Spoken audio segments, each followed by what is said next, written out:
একটু slightly disagree করি, কারণ যখন এই ঘটনাটা ঘটেছিল সেই সময় তখন আমি ঢাকায় ছিলাম এবং আমি সেখানে দেখেছিলাম যে ওখানে যত মানুষ জড়ো হয়েছিল, এটা কিন্তু simply that was impossible for law and order, law enforcing agencies to tackle that. মানে এত মানুষ জড়ো হয়েছিল। আমার অভিজ্ঞতা আছে, আমি অনেক বড় বড় সমাবেশ কভার করেছি মাঠে থেকে, এবং আমার এস্টিমেশনে ওই সময় প্রথমবার ধানমন্ডি 32 নম্বর এবং তার আশপাশের এলাকায় অন্তত 15 থেকে 20,000 লোক জড়ো হয়েছিল। এবং এত বড় একটা ক্রাউডকে কন্ট্রোল করা, এটা একটা কঠিন ব্যাপার ছিল বটে। আপনারা দেখবেন যে সেখানে কিন্তু তখন এক পর্যায়ে সেনাবাহিনীর সদস্যরা উপস্থিত হয়েছিলেন, আইন শৃঙ্খলা রক্ষাকারী সদস্যরা উপস্থিত ছিলেন।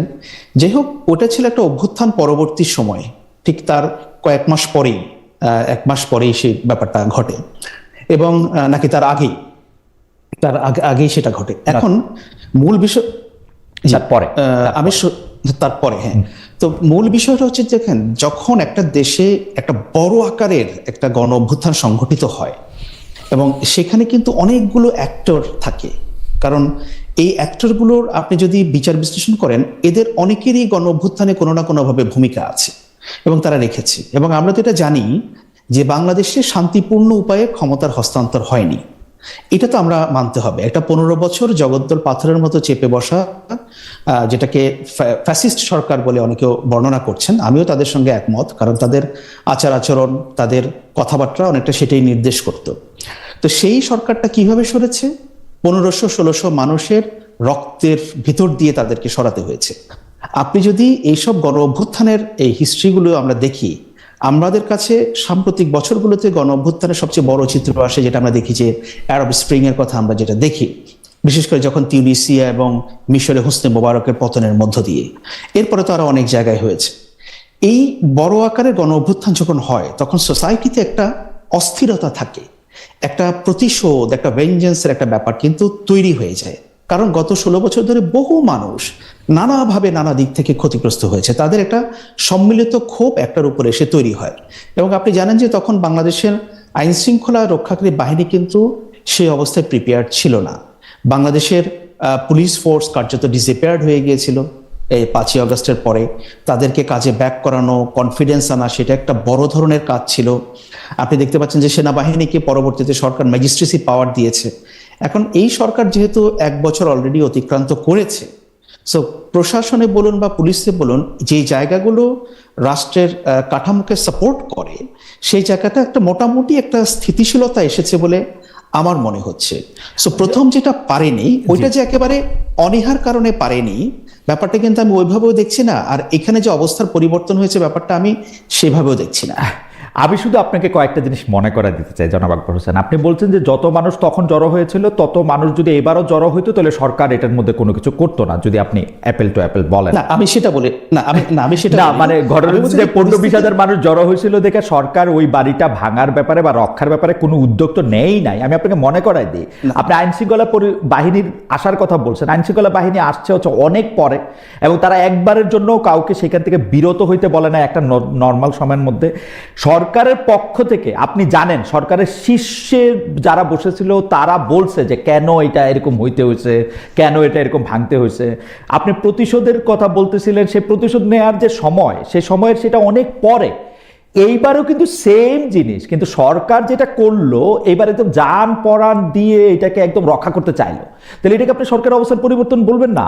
আচ্ছা, না, সেটা আমি বলছি যে, আমি বলেছি দুটো বিষয়। প্রথম কথা হচ্ছে যে এবারও যদি 15-20 হাজার লোক জড়ো হতো, এটা ভেঙে ফেলতো বা সরকার এটা বাধা দিত, ব্যাপারটা কিন্তু সেরকম না। আমি বলছি যে একটা অবস্থার পরিবর্তন হয়েছে। আমরা যে প্রেক্ষাপটে প্রথমটার কথা বলছি, আপনি দেখবেন যে 5ই আগস্টে, আপনি তো জানেন, এটা আমাদের চোখের সামনে দেখায়, বাংলাদেশের থানাগুলো খালি হয়ে গিয়েছিল, পুলিশ ফোর্সকে মোবিলাইজ করা যাচ্ছিল না। সেনাবাহিনীর সদস্যরা যখন রাস্তায় তারা ছিলেন, তারা গলদঘর্ম হচ্ছিলেন বিভিন্ন জায়গায় ল অ্যান্ড অর্ডারকে তারা মেনটেন করতে। এবং এটা আমি কিন্তু ওই অর্থে প্রতিশোধের কথা বলছি না। আমি বলছি যে 16 বছরে যেহেতু অনেক মানুষ অনেকভাবে ক্ষতিগ্রস্ত হয়েছে, তাদের একটা ক্ষোভ তৈরি হয়। এখন দেখেন, it's a country of 180 million population, এবং এখানে কিন্তু 15-20 হাজার লোক একটা জায়গায় যখন জড়ো হয়ে যায়, তার আগে ঠিক 2 মাস আগে ঠিক আইন শৃঙ্খলা রক্ষাকারী বাহিনীর গুলিতে বাংলাদেশের শত শত মানুষ মারা গেছে। এখন একটা সরকারের অবস্থানটা কি? সরকারের অবস্থানটা দেখুন, আমরা যদি সরকারকে একটা হোলিস্টিক অ্যাপ্রোচে চিন্তা করি, যে সরকারটা পরিচালনা করছেন কে? প্রফেসর ইউনূসের নেতৃত্বে একটা ইন্টারিম গভর্নমেন্টে, তাদের কিছু একটা অ্যাডভাইজারি বোর্ড, মানে মন্ত্রিসভা আমরা যেটাকে বলি, সেটা আছেন। এখন তারা কিন্তু পলিসি নির্ধারণ করতে পারেন। এখন আপনি হয়তো কিছু উদ্ধৃতি আপনি দেবেন, আমি জানি কার কার উদ্ধৃতি আপনি দিবেন সেটা আমি জানি, কিন্তু দেখেন একটা সরকারের ভেতরে অনেক অ্যাক্টর থাকে। কেউ যখন একটা কথা সেটা বলে, সেটা কিন্তু ফুললি সেই গভর্নমেন্টের যে এন্ডোর্সমেন্ট, যদি সরকারের মুখপাত্র হিসেবে যদি বলে, না, সরকারের মুখপাত্র যদি বলেন যে তিনি হয়তো তার কোন একটা বিবেচনা থেকে বলেছেন, এখন সেটার কোন অর্থে তিনি বলেছেন, মানে আমি আমার ব্যাখ্যাটা দিলাম আর কি, কিন্তু আমি বলছি যে ধরুন একটা সরকার, এটা তো একটা বাংলাদেশের মতো দেশে হিউজ একটা ব্যাপার না। আপনি দেখবেন যে অনেক সময় আমরা দেখি যে সরকারের ভেতরেও হয়তো ব্যাখ্যার দিক থেকে বা দৃষ্টিভঙ্গির দিক থেকে বা উপস্থাপনার দিক থেকে কথা হয়তো একই, কিন্তু উপস্থাপনার ব্যাপারটা হয়তো ভিন্ন হতে পারে, হয়তো ব্যাপারগুলো ওভাবে এসেছে। আমার মনে যে করেছেন আপনি খুবই সুন্দর করে বলছেন, আপনি এখন সরকারের মধ্যে আসেন, আপনার মানে মানে চমৎকার করে বলছেন, কিন্তু আমার কাছে মনে হচ্ছে যে সরকার এখানে একটা অবস্থা পরিবর্তন করছে, এবং কি জন্য এই অবস্থা পরিবর্তন করলো আমি আপনাকে 2-3টা জিনিস শুধু আপনাকে মনে করায় দেখে। এটা নভেম্বরের 17 তারিখে একবার ভাঙতে চেষ্টা করা হয়েছে, আমি এইমাত্র আবার একটু দেখলাম যে এটা ফেব্রুয়ারির শুরুর সপ্তাহ এটা আবার ইচ্ছা করে ভাঙা হয়েছে। সরকারের কোনো এটারে মাথা ব্যথা ছিল না, এখন সেইটা ভাঙা হবে। সরকার একদম যান জীবন দিয়ে গুলি করে প্রায় লোকজনকে আহত করে সেটাকে আবার ঠেকালো, আমি এটা ঠিক বুঝতে পারিনি। তবু আপনি আপনার ব্যাখ্যা দিয়েছেন, আপনাকে ধন্যবাদ। আমি একটু আমাদের সাথে জনাব খালেদ সাইফুল্লাহ আছেন, খালেদ সাইফুল্লাহর কাছে একটু জানতে চাই। জনাব খালেদ সাইফুল্লাহ, এই যে ধরেন যে জনাব আকবর হোসেন কিন্তু খুব সুন্দর করে প্রেক্ষাপট বা পটভূমিটা ব্যাখ্যা করেছেন যে জুলাই আগস্ট মাসে এরকম রক্তক্ষয়ী একটা গণ অভ্যুত্থানের মধ্যে দিয়ে যে সরকারকে আসলে পালিয়ে যেতে হয়েছিল, সেই সরকারের প্রতি মানুষের ক্ষোভ থাকবে, সেই সরকারের অন্য অনেক কিছুর প্রতি মানুষের মানে জিঘাংসাও থাকতে পারে। কিন্তু এই যে 32 নম্বর ভাঙা, সোহরাওয়ার্দী উদ্যানে গিয়ে মুরাল ভাঙা, এগুলির কিন্তু আবার একটা অন্য কনোটেশনও আছে। এনসিপির অবস্থানটা আসলে কি, মানে আপনার কাছে জানতে চাইছি, কারণ আপনি তো দলটির নীতি ও গবেষণা শাখার প্রধান। আপনারা কি এইটিকে সাপোর্ট করেন, যে আপনি মনে করেন যে হ্যাঁ এটি ঠিকই আছে? আমি কোনো ধরনের জাজমেন্টে যেতেছি না, আমি আপনাদের অবস্থানটাই শুনতে চাইতেছি যে আপনারা আসলে এটাকে সাপোর্ট করেন কিনা, বা আপনারা ভাঙতে গেছিলেন কিনা। আমি যখন ধানমন্ডি 32 যে রাতে ভাঙা হয়, তখন জাতীয় নাগরিক পার্টি ছিল না, তখন ছিল জাতীয় নাগরিক কমিটি, প্রিকারসর ইনস্টিটিউশন ছিল। জাতীয় নাগরিক পার্টি গঠিত হয় ফেব্রুয়ারি 28 তারিখে। জাতীয় নাগরিক পার্টি এই ধানমন্ডি 32-এ এখন যে ভাঙার জন্য অনেকে গিয়েছিল ওইদিকে, এই কোনো ধরনের এরকম একটা পরিস্থিতি সৃষ্টি হওয়া, যেখানে মানুষ নিজের আইনটা নিজের হাতে নিয়ে নিচ্ছে মাস স্কেলে, যেখানে পাবলিক অর্ডারের একটা ডিস্টারবেন্স হবে, এরকম একটা কোনো কিছু জাতীয় নাগরিক পার্টি এনসিপি প্রমোট করে না। বাট আকবর ভাই এখানে ইম্পর্টেন্ট কথা তুলেছেন। ধরেন আপনার আপরাইজিং এর, আপনি যদি if you look at the history, যে জায়গাগুলোতে আপনি অভ্যুত্থান দেখেন বা রেভলিউশন দেখেন, ইট ডাজন্ট স্টার্ট যে সকালবেলা 9টার সময় একটা বেল দিয়ে শুরু হলো আমার অভ্যুত্থান, তারপরে রাতের বেলা 10টায় ডিনার করে তারপর এটা শেষ হলো। কোর্স অফ ইভেন্টস অনেক সময় ওইখান থেকে আমাদের কাছে বলে দেয় বা দেখায় দেয় যে অভ্যুত্থান বা তার পরবর্তী যে ইনস্টেবিলিটি, এইটা কতদিন চলে বা ওই রেসটা কতদিন মানুষের মধ্যে থাকে। তো এটা একটা গুরুত্বপূর্ণ কনসিডারেশন, যে অভ্যুত্থানে আমার 5 তারিখে ইভেন্টটা ওইটার মাধ্যমে শেষ হয়ে যায়নি, তারপরে গভর্নমেন্টের ল অ্যান্ড অর্ডারটা কন্ট্রোল নিতে সময় লেগেছে, এবং এই সময়টাতে বাংলাদেশের জনগণ নানা জায়গা থেকে নানাভাবে সাহায্য করেছে। কিছু এলিমেন্ট ছিল যারা ওই সময়টাতে ল অ্যান্ড অর্ডার সিচুয়েশনটাকে ইমপ্রুভমেন্টে তাদের অ্যাকশনস গুলো সাহায্য করে নাই। বাট আমাদের এনসিপি থেকে what we have been very vocal about, এবং আমরা যেটা নিয়ে আলোচনা করছি, যে আমাদের আইন শৃঙ্খলা পরিস্থিতিকে উন্নতি করতে হবে। দেশে একটা গণতান্ত্রিক যে প্রক্রিয়ার মাধ্যমে যে আমাদের নির্বাচন হতে হবে, এবং এটার মাধ্যমে আমাদেরকে নিয়মতান্ত্রিক ভাবে একটা স্টেবিলিটির দিকে যেতে হবে। আপনি আরেকটু পরিষ্কার করবেন যে আইন শৃঙ্খলার উন্নতি হতে হবে এটা আমরা দেখতে পাচ্ছি, কিন্তু এনসিপি নেতৃবৃন্দকে আমরা অনেক সময় দেখতে পাই ভালোর জন্যই, মানে এটা নিয়ে আমার সাথেও অনেকবার কথা হয়েছে, অনেক কিছু ভালোর জন্যই, হয়তো রাষ্ট্রে ভালো করার জন্যই, কিন্তু আমরা আইন নিজের হাতে তুলে নিতে দেখি। এইটাকে আপনি ঠিক মনে করেন? আপনি উদাহরণ যদি দেন, উদাহরণ ছাড়া ডিফিকাল্ট কনভারসেশন, রাইট? আচ্ছা, আপনাকে উদাহরণ দিলে যে ধরেন এনসিপির নেতারা একজন উপদেষ্টার বাসা থেকে একটা পোষা প্রাণী নিয়ে জব করে খেয়ে ফেলতেছেন এবং বলতেছেন এটা তাকে জানানোর জন্য আমরা এটা করছি। এনসিপির নেতারা আপনাকে ধরেন রাস্তার কার্পেট তুলে ফেলতেছেন, বলতেছেন যে এটা আমরা বোঝানোর জন্য করতেছি। ধরেন এনসিপির নেতারা কোনো একটা স্কুলে ঢুকে, যখন এনসিপি হয় নাই তখন এটা আরো বেশি হয়েছে, প্রথম দিকে আরো বেশি হয়েছে, কোনো একটা কলেজে ঢুকে তার শিক্ষকের বাদে দিতে বলতেছেন। ধরেন এনসিপির নেতারা কোনো একটা জায়গা থেকে চিফ জুডিশিয়াল ম্যাজিস্ট্রেট চেঞ্জ করে দিচ্ছেন, বলতেছেন যে এটা তারা আওয়ামী লীগের নেতাদের জামিন দিয়ে দিচ্ছে, সেজন্য আমাদের বদলায় দিতে হবে।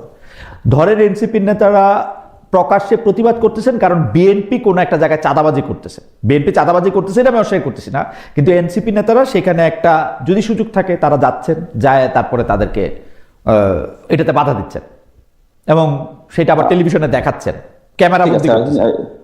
আমরা স্পেসিফিক একটা দুটো এক্সাম্পল নিয়ে আলোচনা করে আগে সুবিধা হবে। ফর এক্সাম্পল ধরেন আমি আপনার শোতেই দেখছি হাসনাতের সাথে একটা ভেরি লেন্থি এক্সচেঞ্জ, যে এক্সচেঞ্জের মাধ্যমে আলোচনা হচ্ছিল যে রাস্তার এখানে দুর্নীতির ব্যাপারে হাসনাত মেডা কল, যে এখানে যে দুর্নীতি হচ্ছে এটা প্রতিবাদ স্বরূপ, একটা প্রতীকী প্রতিবাদ স্বরূপ হচ্ছিল হি ডিড দ্যাট অ্যাক্ট, এবং সেটা আপনার ওই শোতে পরিষ্কার করছেন। এবং এটা আপনি দেখবেন আপনি পরিষ্কার হয়েছেন যে এটা করা ঠিক হয়েছে, আপনি পরিষ্কার হয়েছেন এটা করা ঠিক হয়েছে। আপনি এটা do you understand the concept of civil disobedience? আমি যখন ইউকেতে ছিলাম একটা ওই ক্লাইমেট চেঞ্জ নিয়ে প্রতিবাদ জানানোর জন্য দেয়ার ইজ আ গ্রুপ, ওই গ্রুপ সিভিল ডিসওবিডিয়েন্স এর মাধ্যমে they bring attention to a situation in the society, যে এই সিচুয়েশনটা আর চলতে পারে না। ফর এক্সাম্পল, তারা যখন প্রতিবাদ করছে নিয়মতান্ত্রিক ভাবে যে ক্লাইমেট চেঞ্জের ব্যাপারে আমাদের নীতি নির্ধারকদের মনোযোগ দেওয়া প্রয়োজন, এবং নীতি নির্ধারকরা এই দিকে মনোযোগ দিচ্ছে না। একের পর এক এমন পলিসি হচ্ছে যে পলিসির মাধ্যমে দিনের পর দিন আমাদের পরিবেশটা ধ্বংস হচ্ছে। তখন কিন্তু they have taken a form, যে ফর্মের মাধ্যমে অ্যাটেনশনটা নেওয়ার জন্য they try to do that action. Hasnat আপনার কাছে ওইটা এক্সপ্লেন করছিল যে আমাদের দুর্নীতিটা, কারাপশনটা এমন পর্যায়ে আমাদের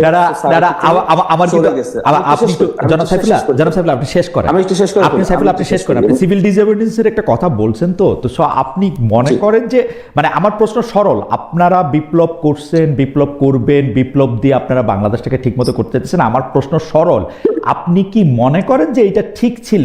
মানে আপনি কিন্তু ক্লাইমেটের ক্ষেত্রে, সিভিল ডিসঅবিডিয়েন্সের ক্ষেত্রে আপনি একটা অন্য বড় আলোচনা আপনি নিয়ে আসছেন, বড় প্রেক্ষাপটে, বৈশ্বিক প্রেক্ষাপটে, আপনি মনে করেন যে বাংলাদেশের ক্ষেত্রে ঠিক আছে, এটা ঠিক ছিল এবং এটা এখনো ঠিক আছে? আমি আপনাকে যেটা বলছি, civil disobedience is a form of protest, এটা as a daily rule. Hasnat Abdullah প্রতিদিন সবগুলো আইন ভাঙছে কিনা, এটা একটা প্রশ্ন। আর একটা প্রশ্ন হচ্ছে আপনার দুর্নীতি আমাদের এতখানি গ্রাস করেছে, আমাদের রাস্তাঘাটগুলা যে তৈরি হচ্ছে সেই জায়গাগুলা দুর্নীতির কারণে সেই রাস্তাঘাট বানানোর পরে আপনি 10টা দিনও চলছে না, এবং এটা দিনের পর দিন চলছে, রাইট? এটা রাষ্ট্রকে আস্তে আস্তে ধ্বংসের দিকে নিচ্ছে, পাবলিক মানির ক্ষতি হচ্ছে। এবং এই জায়গায় এটা হাসনাত আব্দুল্লাহ কিন্তু প্রতিদিন যে এটা তোলার জন্য বলছে না, তোলার জন্য করছে না, it's a form of civil disobedience, যেটার মাধ্যমে সে প্রোটেস্ট করছে। It's a form of protest, এবং সেটা হিসাবে it's fine. You would get plenty of examples যে across the world, না across the world এর কথা আমি বলছি না, আপনি মনে করতেছেন এটা ঠিক আছে across the world, তো আমি যে বললামই তাই, জি আপনি এটা ঠিক আছে স্পষ্ট করে বললেন, এটা ঠিক আছে, জি আমি আপনাকে স্পষ্ট করে নন, আপনি জাস্ট এক কথাই নেবেন না, আমি কথাটা আমি স্পষ্ট করছি। সিভিল ডিসওবিডিয়েন্স প্রতীকী প্রোটেস্ট হিসাবে এটা তো ঠিক আছে। কে কোয়ালিফাইড এই প্রতীকী এটা করার জন্য? শুধু এনসিপি না আমরা সবাইও করতে পারবো? আপনি প্রতীকী প্রোটেস্টের যেটা সিভিল ডিসওবিডিয়েন্স এবং প্রতীকী প্রোটেস্টার, এটা কনসেপ্টটা দেখলেই বুঝবেন। It's not calling for everyone two do that. আচ্ছা, এবং প্রত্যেকটা ক্ষেত্রে এটা হচ্ছে না। হাসনাত আব্দুল্লাহ কালকে যদি রেড লাইটটা ক্রস করে চলে যায়, রাইট, ওইটা একটা প্রতীকী প্রোটেস্ট। আমি জানবো কেমনে গেছে কিনা? আপনি তো পুলিশ না, আপনি কিভাবে জানবেন? আপনি দেশের পুলিশ, রাইট, আপনি কিভাবে জানবেন? তো সেই জন্য এই সিভিল ডিসওবিডিয়েন্সটা এটা চলতে পারে, মানে আপনি মনে করতেছেন যে এটা করা উচিত বা এটা একটা ফর্ম অফ প্রোটেস্ট, এটা একটা হইতেই পারে? It's established principle. It's exercised across the world. আমার আমি তো সেটাই বলছি, আমি জাস্ট মনে করছি না। Okay. I'm giving you an established principle. Establish principal, আমার মনে হয় যে আমি আশা করব যে আপনি আপনার কথা শুনতে পাচ্ছেন, এটা মানে আমার একটা আশা। আপনি যদি আমার অন্য কথা শুনতে হ্যাঁ, পাচ্ছি, আমার ধারণা যে আপনি আপনার কথা শুনতে পাচ্ছেন। However, আপনি শুনতে পাচ্ছি, আমার অডিয়েন্স শুনতে পাচ্ছে, তারা জি, এই জি, সোর্সে জি, দেখতে জি, পারবে। জি, জি। দে ক্যান ফ্যাক্ট চেক, আপনি ফ্যাক্ট চেক করে আপনার পোস্টে আবার লিখতে পারবেন। জি, This জি। না, না, discussion can continue. না, আমার পোস্টে লেখার দরকার নাই। আপনি আপনার কথা শুনতে জি। পাচ্ছেন, এটা আমি আশা করতেছি। তাহলে আপনি অন্যান্য ঘটনাগুলিকে নিয়ে কি বলতে চান, যে ধরেন এই যে প্রটেস্টের একটা এস্টাবলিশ ফর্ম আপনি যেটা বলতেছেন, সেটা যদি আমরা করতে থাকি, এটা আমাদের জন্য ঠিকঠাক হবে? মানে যেহেতু আপনি ইউএসএ তে কখনো দেখেন সিভিল ডিসওবিডিয়েন্স প্রতিটি প্রোটেস্ট? আমি সিভিল ডিসঅবিডিয়েন্স দেখছি, সিভিল ডিসঅবিডিয়েন্স দেখি নাই, আমি তো সেরকম বলি না। আমি বলছি যে এটা বাংলাদেশের আমি জন্য, বলছি না, আমি বাংলাদেশের জন্য এটা ঠিকঠাক আছে কিনা। ধরেন আপনিও করলেন, আমিও করলাম, আমরা সবাই মিলে করলাম, এটা ঠিকঠাক নাকি শুধু আপনারা করলে ঠিকঠাক? মানে আমি সেইটা বুঝতে চাইছি। আপনার দিস ইজ দ্য মিসকনসেপশন এই জায়গায়। বাংলাদেশ কি প্রতিদিন মানুষ অভ্যুত্থান করবে? প্রতিদিন কি মানুষ যে রাস্তায় নেমে যে পুলিশের সামনে যে ওরকম করে তর্ক করবে ডে টু ডে লাইফে? People wouldn't do that. People wouldn't do that, right? মানুষ এটা করবে না। এখন আপনি এটা নিয়ে আমাকে বলতেছেন এনসিপি বা যারা হাসনাত আব্দুল্লাহ, নাহিদ ইসলাম, তারা যে গত বছরের জুলাই মাসে, অগস্ট মাসে রাস্তায় নেমে গিয়েছিল, পুলিশকে চ্যালেঞ্জ করেছে, তারা এটা কিভাবে করলো? How can they do that? এটা কি এখন তার মানে বাংলাদেশের যে কোনো মানুষ যে কোনো সময় প্রতিদিন এটা যে করতে পারবে?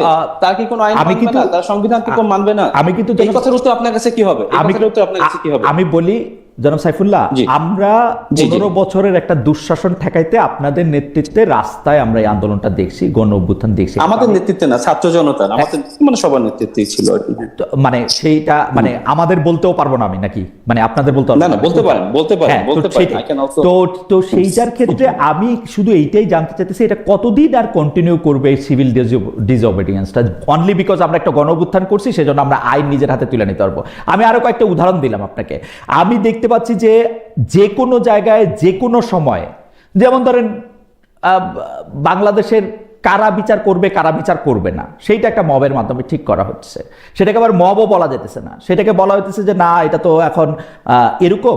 আমরা দেখব যে একটা বাহিনী সম্পর্কে একটা বলা হচ্ছে, আমরা দেখব যে উপদেষ্টার বাসা থেকে একটা পোষা প্রাণী নিয়ে খায় ফেলা হচ্ছে। আমি বলা হচ্ছে যে এটা form of পোষা order। প্রাণী নিয়ে Form of পোষা order। প্রাণী নিয়ে আপনার এখানেই নাসির আপনাকে চ্যালেঞ্জ করছিল। চ্যালেঞ্জ এটা করে নাই, সত্যির উপর আমি চ্যালেঞ্জ খুশি করে হলাম। নাই। ও আমাকে বলছে আপনি তো বেক্সিমকো থেকে টাকা নিছেন, তাহলে আমি পোষা প্রাণী খাইলে অসুবিধা কি? না, না, আপনার সাথে ওই আলোচনায় বলছিল যে আপনি কোন সোর্স থেকে পাইছেন, যে সোর্স থেকে পাইছেন সোর্সটা ভেরিফিকেশনের জন্য। আপনি যেটা ব্রডার পয়েন্টে আসি, এটা লেটস নট হচ্ছিল এই আলোচনাটা ব্রডার পয়েন্টে তো আমরা আলোচনা করার জি, চেষ্টা করছি জি, যে জি, ল broader অর্ডার point এ, সিচুয়েশনটা জি। আমরা কিভাবে হচ্ছিল আমরা ডিল করবো, রাইট? জি। দেখেন, ইফ ইউ লুক এট ইট, আমাদের সোসাইটিতে অনেকগুলা চর্চা আছে, অনেকগুলা আচার আচরণ আছে, যে আচার আচরণ গুলা আমাদের সোসাইটিকে একটা ভালো দিকে নিচ্ছে না।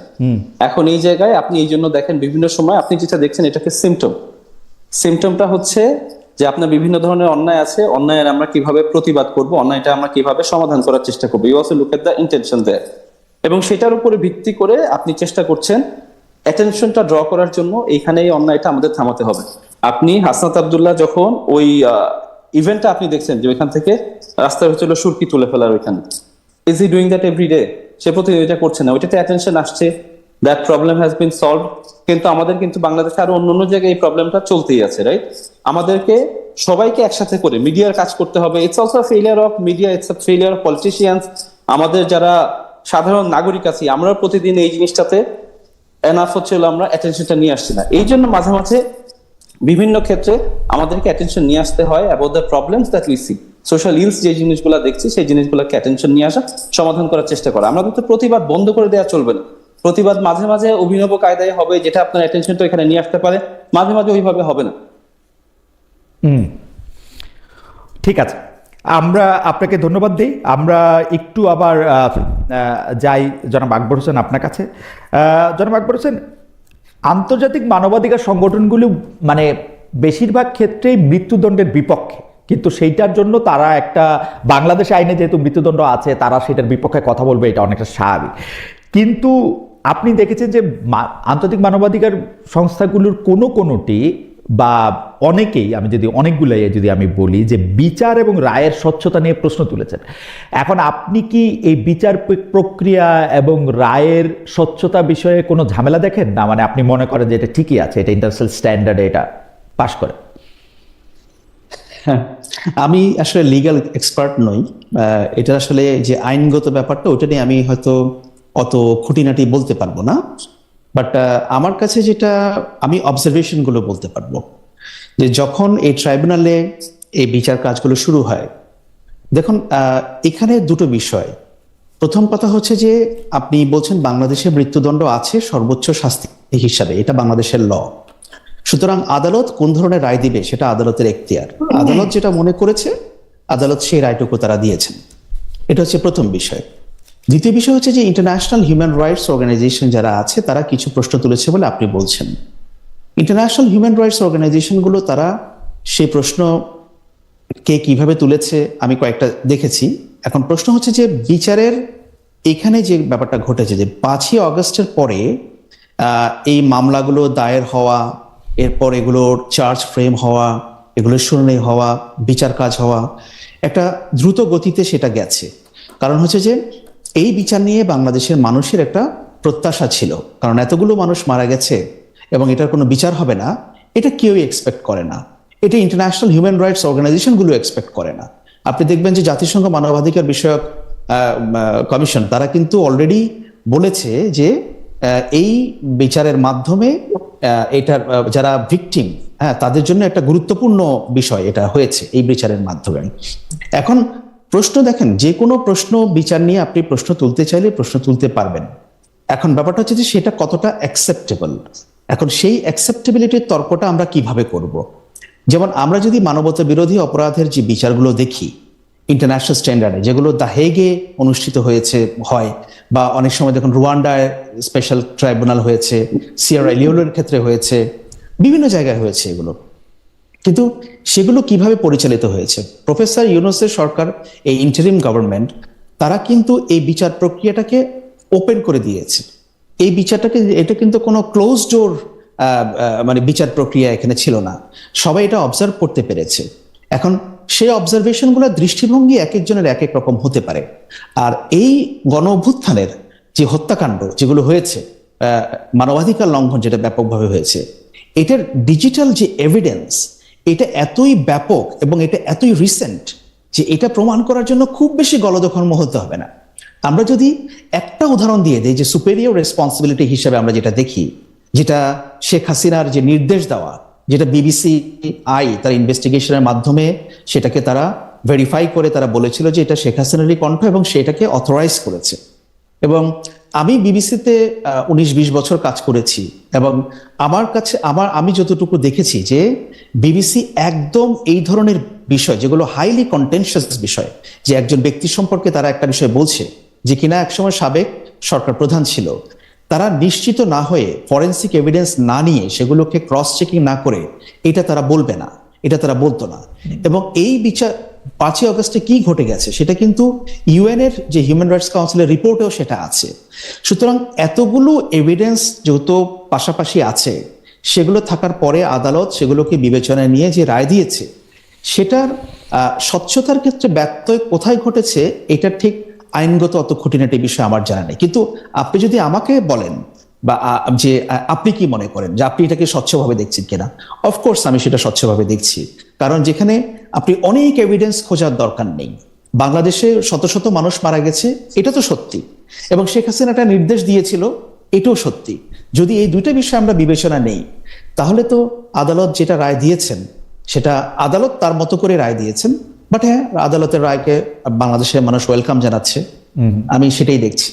সুপিরিয়র অথরিটি কথা আপনি যেটি বলছিলেন, যে আমরা কিন্তু ঢাকা বা চট্টগ্রামের মতো বড় শহরের পুলিশের বড় কর্মকর্তাদের দেখছি যে যদি আইন শৃঙ্খলা পরিস্থিতি এরকম হয়, তারাও তখন মানে বড় ধরনের বা যেটাকে বলা হচ্ছে লেথাল ওয়েপন তারা ব্যবহার করবেন, ওরকম একটা ঘোষণা তারা দিছেন, ঢাকার কমিশনার, তার আগে চট্টগ্রামের কমিশনার।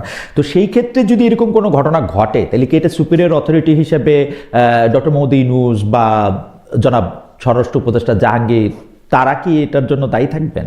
আপনার কাছে কি মনে হয়? খালেদ ভাই, এটার কনটেক্সটটা কিন্তু অ্যাবসলিউটলি আমি জানি কন্টেক্সট ডিফারেন্ট, কারণ জুলাই অগাস্ট মাসই শেখ হাসিনার একমাত্র অপরাধ নয়। তিনি 15 বছর ধরে ক্রমাগত অপরাধ করে এসেছেন, গুম করছেন, খুন করছেন, তারপরে হচ্ছে যে বেআইনিভাবে বিভিন্ন মামলা করে তার রাজনৈতিক প্রতিপক্ষকে দমন করার চেষ্টা করছেন। এটা কিন্তু তার একক বা এক মাস অপরাধ না। আমার শুধু প্রশ্ন, এই ক্ষেত্রে সুপিরিয়র যে রেসপন্সিবিলিটি, সেই সুপিরিয়র রেসপন্সিবিলিটি এই সুপেরিয়র রেসপন্সিবিলিটির ব্যাপারটা তখনই আসে, সরকার প্রধান হলেই যে আপনার উপর সুপেরিয়র রেসপন্সিবিলিটি চলে আসবে ব্যাপারটা তা না। কিন্তু এই কিলিং গুলোকে আপনি অথরাইজ করছেন কিনা, আপনি কি সেটা অথরাইজ করছেন? আমরা শেখ হাসিনাকে কি শুনেছি বলতে যে হ্যাঁ হেলিকপ্টার থেকে গুলি করো, এইটা করো, হ্যাঁ ওইখান থেকে সরিয়ে দাও। আপনি যখন কিলিংকে অথরাইজ করছেন সেটা তখন সুপিরিয়র রেসপন্সিবিলিটির ভেতরে পড়বে। আর আপনি as a head of the state or head of the government, যে ফর্মেটে আমরা বলি না কেন, যদি আপনি সেটাকে অথরাইজ না করেন, আপনি যদি সেই নির্দেশনা না দিয়ে থাকেন, যদি কোনো অফিসার তার নিজের বাড়াবাড়ি স্বরূপ সেটা করে থাকে, বা সেখানে তার অতি কোনো উৎসাহ থাকে, বা সেখানে তার কোনো ভূমিকা থাকে, এটা অ্যাবসলিউটলি তার উপরেই বর্তাবে। কিন্তু এটা দেখতে হবে যে ওই কথাগুলোর কারণে বা ওই অ্যাক্টিভিটির কারণে ক্রমাগত ব্যাপারগুলো ঘটছে কিনা এবং রাষ্ট্র সেখানে নীরব ভূমিকা পালন করছে কিনা। That it comes to superior responsibility. আমরা তো এখনো ডক্টর মোহাম্মদ ইউনূসের ফোন শুনি নাই। এটা তো হইতে পারে যে ডক্টর মোহাম্মদ ইউনূস যখন চলে যাবেন তখন কোনো একটা ফোন তার আবিষ্কার হবে, যেটার মধ্যে থেকে হচ্ছে যে আমরা তো এখন ডক্টর মোহাম্মদ ইউনূসের ফোনে আমাদের এখন অ্যাক্সেস নাই। এখন যেমন শেখ হাসিনার ফোনে আমাদের অ্যাক্সেস আছে, ডক্টর মোহাম্মদ ইউনূসের ফোনে তো অ্যাক্সেস নাই। আমি শুধু আমার কেসটা আপনার কাছে রাখার জন্যই করতেছি, যে আপনি যে বললেন এন্ডোর্স করতেছি, আমরা জানবো না। হ্যাঁ আমি বলি খালেদ ভাই, এখানে দুটো বিষয়, একটা হচ্ছে কি হইলে কি হইতে পারতো, এটা হচ্ছে একটা বিষয়, আমরা সেদিকে না যাই। ওকে। আর দ্বিতীয় কথা হচ্ছে যে আমরা যখন পলিটিক্যাল অ্যানালিসিস করি সেখানে কিন্তু কিছু অ্যানেকডোটাল এভিডেন্স কে আমরা বিবেচনায় নেই। আপনি হয়তো এটা সরাসরি এভিডেন্স না, বা আইনের ক্ষেত্রেও কিন্তু এটা হয়, খালেদ সাইফুল্লাহ আরো ভালো ব্যাখ্যা করতে পারবেন, কিছু অ্যানেকডোটাল এভিডেন্স বলা হয়, আপনি ডটগুলোকে কানেক্ট করবেন যে আপনি এই কাজ করেছেন, এই কাজ করেছেন, এই কাজ করেছেন, সো এই তিনটা কাজের কারণে আপনার এই কাজটা হয়েছে। সরাসরি আপনি ওই কাজটা করেননি, আপনি ওই তিনটা কাজ চারপাশে করেছেন বলে আপনার 4 নম্বর কাজটা ঘটেছে। সো আমরা যদি সেই অ্যানেকডোটাল এভিডেন্স গুলো দেখি, তাহলে কি এখনো পর্যন্ত ফোন কলস লিক হোক বা না হোক, আপনি বলছেন যে কি হইলে কি হইতে পারি, তো সেটাকে আমরা বিবেচনা না দিয়ে অ্যানেকডোটাল এভিডেন্স কি সে কথা বলে? ওকে, আপনি অ্যানেকডোটাল এভিডেন্সের কথা আপনি বলতেছেন। আমি আরেকটু বেশি করে বলতে চাই যে মানে 15 বছর ধরে শেখ হাসিনা যখন ক্ষমতায় ছিলেন, তিনি নানা ধরনের নানা ফরম্যাটে এমন অনেক কিছু করছেন, যেটা সংবিধানে ভায়োলেশন করছেন, যেটা মানবাধিকারে ভায়োলেশন করছেন, সেটা অনেক কিছু ভায়োলেশন করছেন। কিন্তু আমার কথা ছিল যে এই বিচারের রায়টা, বিচার প্রক্রিয়াটা স্বচ্ছ হয়েছে কিনা আপনি মনে করতেছেন সেটা স্বচ্ছ হয়েছে। আপনি বিবিসির কথা বলতেছিলেন যে বিবিসি আসলে এগুলি ব্যাপারে খুবই সাবধান থাকে। আমরা জানি যে বিবিসির এই ব্যাপারে খ্যাতি রয়েছে, কিন্তু বিবিসি আবার ভুলও করে। আপনি জানেন যে ডোনাল্ড ট্রাম্পের ব্যাপারে যে তারা ভুল করছিল, তারা এত বছর পরে আইসাও তারা এটার ব্যাপারে আপনি জানেন যে তারা আসলে প্রত্যেক করছেন, অনেক কিছু করছেন। হাওয়েভার আমি প্রশ্নগুলি করে রাখলাম আর কি। আমি একটু আবার জনাব খালেদ সাইফুল্লাহ আপনার কাছে আসি। জনাব খালেদ সাইফুল্লাহ, মানে মুশকিল হচ্ছে যে আপনারা তো অনেক বেশি জনপ্রিয়, মানে এটা মুশকিল, এটা আনন্দেরই খবর।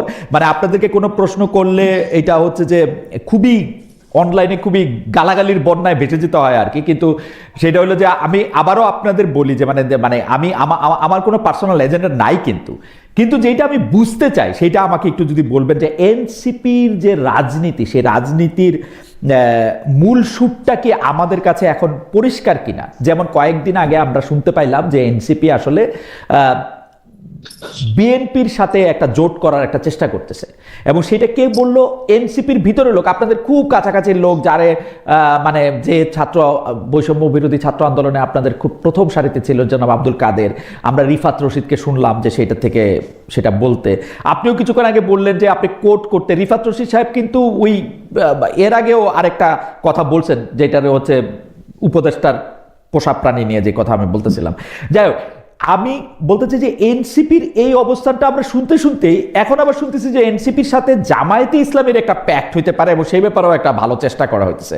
আপনাকে একটু বলবেন যে আসলে মানে প্যাক্ট যার সঙ্গেই হোক, কিছু কিছু বিষয়ে আপনাদের অবস্থানটাকে একটু পরিষ্কার করবেন, যেটা হচ্ছে আপনারা কি ধরনের সরকার করবেন, এই নারীদের চলন বলন, পোশাক, পেশাগত জীবন নিয়ে জামায়াত, বিএনপি, খেলাফত মজলিস যেমন যার যার অবস্থান পরিষ্কার করতেছে, আপনারা এই ব্যাপারে পরিষ্কার বলবেন কিনা?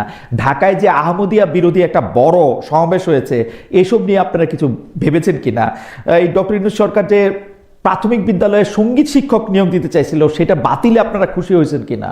মানে এগুলির ব্যাপারে আপনারা একটু, ডক্টর ইউনূস সরকার যে আবার একটা বিদেশি প্রতিষ্ঠানকে বন্দর পরিচালনার দায়িত্ব দিতে চাচ্ছেন, এইগুলির ব্যাপারে আপনাদের অবস্থানটা কি আসলে, এটা যদি একটু বলতেন, মানে সার্বিকভাবে আপনাদের রাজনীতিটা একটু বোঝার জন্য যে আপনারা আসলে কোন দিকে আছেন। জনাব খালেদ সাইফুল্লাহ। খালেদ ভাই, আপনি প্রশ্ন এতগুলা একবারে দেন, এটা আমার হিউম্যানলি আমার পক্ষে পসিবল না সবগুলা করে। আমি আচ্ছা, ঠিক আছে, আসি, আমি আচ্ছা, ঠিক আছে, আমি উদাহরণ না দিয়ে আমি I got ঠিক আছে, আপনি আবার এই কথা বললে মনে হয় যে আমি মানে প্রশ্নটা মানে আপনি না উদাহরণের কথা বলছিলেন তো? গুড ঠিক আছে, ইটস গুড। আমি এইগুলো বলছি। আমি একটু ওই আমরা বললেন না অনেকে, আমি জাস্ট আগের ধরে খুব কুইকলি ড্রয়িং আর কনক্লুশন। আমাদেরকে অনেকে বলে যে বিকজ আমাদের মধ্যে অনেকে অনেক পপুলার, এই জন্য একটু বেশি রেসপন্সিবিলি আচরণ করা লাগবে। I completely agree with that. এবং ওই জায়গা থেকেই আমি সিম্বলিক প্রোটেস্টের কথা বলছিলাম। অ্যাজ লং অ্যাজ আপনি সিম্বলিক প্রোটেস্ট করছেন, যেটার মাধ্যমে অন্যর ক্ষতি করছে না বা অন্যর হার্ম হওয়ার সম্ভাবনা কম, ইন্টেনশনটা ইজ রাইট, এই জিনিসগুলো সাধারণত লার্জলি কোর্ট থেকেও হচ্ছে ডেমোক্রেটিক প্রোটেস্টের মধ্যে ধরে। সেকেন্ড হচ্ছে ওই রায় নিয়ে আলোচনা করছিলেন, আমি জাস্ট একটু সময় নিব এটা নিয়ে আলোচনা করার জন্য। এবং এটা আমার আপনার এনসিপি কেমন রাজনীতি করে বা আইডেন্টিটিটার ক্ষেত্রেও একটা টাচ করবে। সেটা হচ্ছে আমাদের, আপনি জানবেন আমাদের এনসিপির একদম যখন শুরু হলো তখন থেকে আমরা তিনটা শব্দ বারবার বলছি যে আমাদের বিচার, সংস্কার এবং গণতান্ত্রিক উত্তরণ, যেটা এটা হচ্ছে আমাদের ইম্পর্টেন্ট একটা অ্যাসপেক্ট। গণতান্ত্রিক উত্তরণ মানে গণভোটের মাধ্যমে কনস্টিটিউয়েন্ট অ্যাসেম্বলি হবে, নতুন কনস্টিটিউশন হবে, তার মাধ্যমে আমরা আগাবো। আমরা সংস্কারের ব্যাপারে একটা জায়গায় আছে দেশ, হয়তো আমাদের এই শোতে পরে আলোচনা করলে এখানে আলোচনা আসতে পারে, একটা জায়গায় যাচ্ছে দেশ। হোপফুলি রাজনৈতিক দলগুলার শুভ বুদ্ধির উদয় হবে, এটার মধ্যে একটা সমাধানের দিকে আমরা যাব। বিচারের ক্ষেত্রে দৃশ্যমান কিছু ছিল না, আমরা যখন এই বিচারের রায় এসেছে আমরা এটাকে সাধুবাদ জানিয়েছি। আমরা আন্তর্জাতিক গণমাধ্যমগুলা যে বিভিন্ন কনসার্ন গুলা জানিয়েছে, তার মধ্যে দুইটা জিনিস ডিফারেন্সিয়েট করা গুরুত্বপূর্ণ। একটা হচ্ছে ডেথ পেনাল্টি। আমি ব্যক্তিগতভাবে ডেথ পেনাল্টি অপোজ করি, একদম ব্যক্তিগতভাবে যদি বলি, বাট বাংলাদেশ রাষ্ট্রীয়ভাবে তো ডেথ পেনাল্টি আমাদের একটা প্রক্রিয়ার মধ্যে আছে আর কি। সো ওই দিক থেকে বলতে গেলে ডেথ পেনাল্টি নিয়ে আমাদের ইন্টারন্যাশনাল যে অর্গানাইজেশন গুলো আছে তারা অবজেকশন জানিয়েছে। That is duly noted, they have that right. তারা সব দেশেই ডেথ পেনাল্টির ব্যাপারে অপোজ করে, ইউএসএ তে করে, জাপানেও করে, বা ইন্ডিয়াতে যেখানেই হোক তারা ডেথ পেনাল্টির অপোজ করে। প্রসিডিউরাল আনফেয়ার ট্রায়ালের ব্যাপারে যে আলোচনাগুলো আসছে ওইখানে তিনটা, আমি যদি অ্যামনেস্টি সবচেয়ে বেশি স্কেলিং একটা রিমার্ক আর কি এখানে দিয়েছে। অ্যামনেস্টি এখানে একটা জিনিস গুরুত্বপূর্ণ, ওনারা বলছেন যে এই যে কোর্টটা হিস্টোরিক্যালি তার ইম্পার্শিয়ালিটি নিয়ে কিছু প্রশ্ন আছে। হিস্টোরিক্যালি এই কোর্ট ইনস্টিটিউশনটা উইক হিসেবে জানে, বাট এইটা অ্যামনেস্টির ওইখানে ভালো হতো যদি ওনারা একটু স্পষ্ট করতেন যে এই যে হিস্টোরিক্যালি যে উইক এবং সেটা যে অন্য একটা রেজিমের সময় ছিল, এবং যে স্টেপস গুলো এখন নেওয়ার চেষ্টা করা হয়েছে এটাকে স্ট্রেনথেন করার জন্য, এটা গুরুত্বপূর্ণ। কারণ এর আগে যুক্তিযুক্ত কিছু কারণেই আমরা জেনেছি কিছু জিনিস স্কাইপে হচ্ছিল, কলের ব্যাপার লিক হয়েছে, আরো কিছু কারণে ইম্পার্শিয়ালিটি নিয়ে প্রশ্ন ছিল। এই কোর্টটা নিয়ে এই প্রশ্নটা সাধারণত করেনি, বাট কয়েকটা বিষয়ে প্রশ্ন আছে যেটা আমার মনে হয় ইম্পর্টেন্ট। একটা হচ্ছে ট্রায়াল ইন অ্যাবসেন্সিয়া, যে অনুপস্থিতিতে ট্রায়াল হওয়া। আমাদের কিন্তু দেখেন এই ক্রাইম এগেইনস্ট হিউম্যানিটি, মানবতা বিরোধী অপরাধ, এটা কিন্তু খুনের থেকেও বড় অপরাধ, রাইট? তো আপনি দেখবেন খুন বা অন্য ক্রাইমের ক্ষেত্রে কিন্তু বাংলাদেশে অ্যাবসেন্সিয়াতে ট্রায়াল হয়। তো এখন ইন্টারন্যাশনাল স্ট্যান্ডার্ডের সাথে মানানোর জন্য যদি এখানে অ্যাবসেন্সিয়াতে ট্রায়ালটা যদি না থাকতো, তাহলে কিন্তু আমরা দেখা যেত যে খুনের ক্ষেত্রে অ্যাবসেন্সিয়াতে ট্রায়াল হচ্ছে, তার থেকে বড় অপরাধের ট্রায়াল কিন্তু আটকে যাচ্ছে। এবং আপনি জানবেন যে হচ্ছে ইন্টারন্যাশনাল ক্রাইমস ট্রাইব্যুনালে, আমার বাংলাদেশেরটা না আর কি, ওইখানে 25 বছরে মাত্র 35টা কেসে ট্রায়াল হতে পারছে, কারণ এই অ্যাবসেন্সিয়াতে তারা ট্রায়াল করে না। It's a very কাম্বারসাম process. ওইটা নিয়ে অ্যামনেস্টির একটা প্রিন্সিপাল একটা কমেন্ট আছে যেটা আমরা অ্যাকনলেজ করি, বাট অলসো বাংলাদেশের রিয়ালিটির সাথে ওইখানে হচ্ছিল কাজ করে না। আরো প্রশ্ন আছে, ক্রস এক্সামিনেশন নিয়ে প্রশ্ন আছে, আর একটা হচ্ছিল খুব দ্রুত ট্রায়াল হয়েছে কিনা, যে জায়গায় এখানে খুব বেশি একটা ডিটেলস ওনারা দেন নাই। আমি এখানে খুব ডিটেলসে যাচ্ছি না। যে কনসার্ন গুলো আছে এই কনসার্ন গুলো দেখতে হবে আসলে কোন বস্তুনিষ্ঠ কোন বিষয়ের উপর ভিত্তি করে এই কনসার্ন গুলো আসছে। যদি সত্যি বলে যে এখানে খুব দ্রুত ট্রায়াল হয়েছে, 1 বছরের মধ্যে হয়েছে, যেটা দেখা গুরুত্বপূর্ণ এমন কি হয়েছে কিনা, যে অ্যাটর্নি ওইখানে সময় চেয়েছে, বাট কোর্ট তাকে কোনো সময়ই দেয়নি। কারণ আমার মনে আছে যখন একদম প্রথম ট্রায়ালটা শুরু হয় তখন লয়াররা আমরা যেটা বলি, আমরা কোর্টের কাছে যে একটু বেশি সময় চাই, কোর্ট একটু কম সময় দেয়। তখন চেয়েছিল 2 সপ্তাহ সময়, কোর্ট 1 সপ্তাহ সময় দিয়েছিল। এই সামারি শেষ যে হচ্ছিল আর্গুমেন্ট, এটার জন্য 7 দিনের জায়গায় কোর্ট এখানে 3 দিনের মতো সময় দিয়েছে। বিভিন্ন সময় কোর্ট সময় অ্যালাউ করেছে, বাট আমাদের যদি আমরা দেখতে পারতাম যে বাংলাদেশে অন্যান্য স্পিডি যে ট্রায়ালগুলো হয় সেই ট্রায়ালের থেকে এই ট্রায়ালে কম সময় দেয়া হয়েছে কিনা, বা যখন টাইম প্রেয়ার ছিল সেগুলো বেশি ইগনোর করেছে কিনা কোর্ট, তাহলে হয়তো আমরা আরেকটু ক্লিয়ারলি জানতে পারতাম যে এখানে ডিউ প্রসেসের ক্ষেত্রে আর কি কি ঝামেলা হয়তো বা হয়েছে। শেষে চলে যেয়ে আমাদের আসলে এনসিপির আইডেন্টিটিটা কি, আমাদের পলিটিক্সের আইডেন্টিটিটা কি, বা আমাদের পলিসিটা কোন জায়গায়। ওই জায়গায় খুব সহজভাবে যদি বলি, আমাদের এনসিপি তো জুলাই আপরাইজিং এর পরে এসেছে। সো জুলাই আপরাইজিং এর ক্ষেত্রে মানুষের একটা খুবই আর্নেস্ট একটা চাওয়া ছিল যে আমাদের দেশটা বৈষম্যহীন হবে। বৈষম্যহীন একটা দেশ কিন্তু একদিনে 2 দিনে হয় না। সাউথ আফ্রিকাতে ওই অ্যাপারথাইডের পরে যে টার্মটা এখানে এসেছে, ট্রান্সফরমেশনাল ইকুয়ালিটি, বৈষম্য দূর করার জন্য ওনারা ইকুয়ালিটি চায়, এটা ট্রান্সফরমেশনের প্রসেসের মধ্যে দিয়ে যাবে। সেটা অনেক দিনের একটা প্রক্রিয়া ছিল। আমরা এনসিপি থেকে এই বৈষম্যটা দূর করার জন্য আমরা কাজ করব, এখন স্টেপ নিব, কনসিস্টেন্টলি কাজ করব। এটা 5 বছর, 10 বছর, 15 বছর, 20 বছর, যত বছর সময় লাগুক আমরা এটা করার চেষ্টা করব। দ্যাট ইজ আমাদের একটা কোর প্রিন্সিপাল। সেকেন্ড হচ্ছে, মানুষের কিন্তু ভোটাধিকার হরণ করেছিল, এবং আমাদের যখন আমাদের সবাই রাস্তায় নেমে এসেছিল, একটা আন্ডারপিনিং একটা কারণ ছিল কিন্তু আমাদের ডেমোক্রেসির অভাব।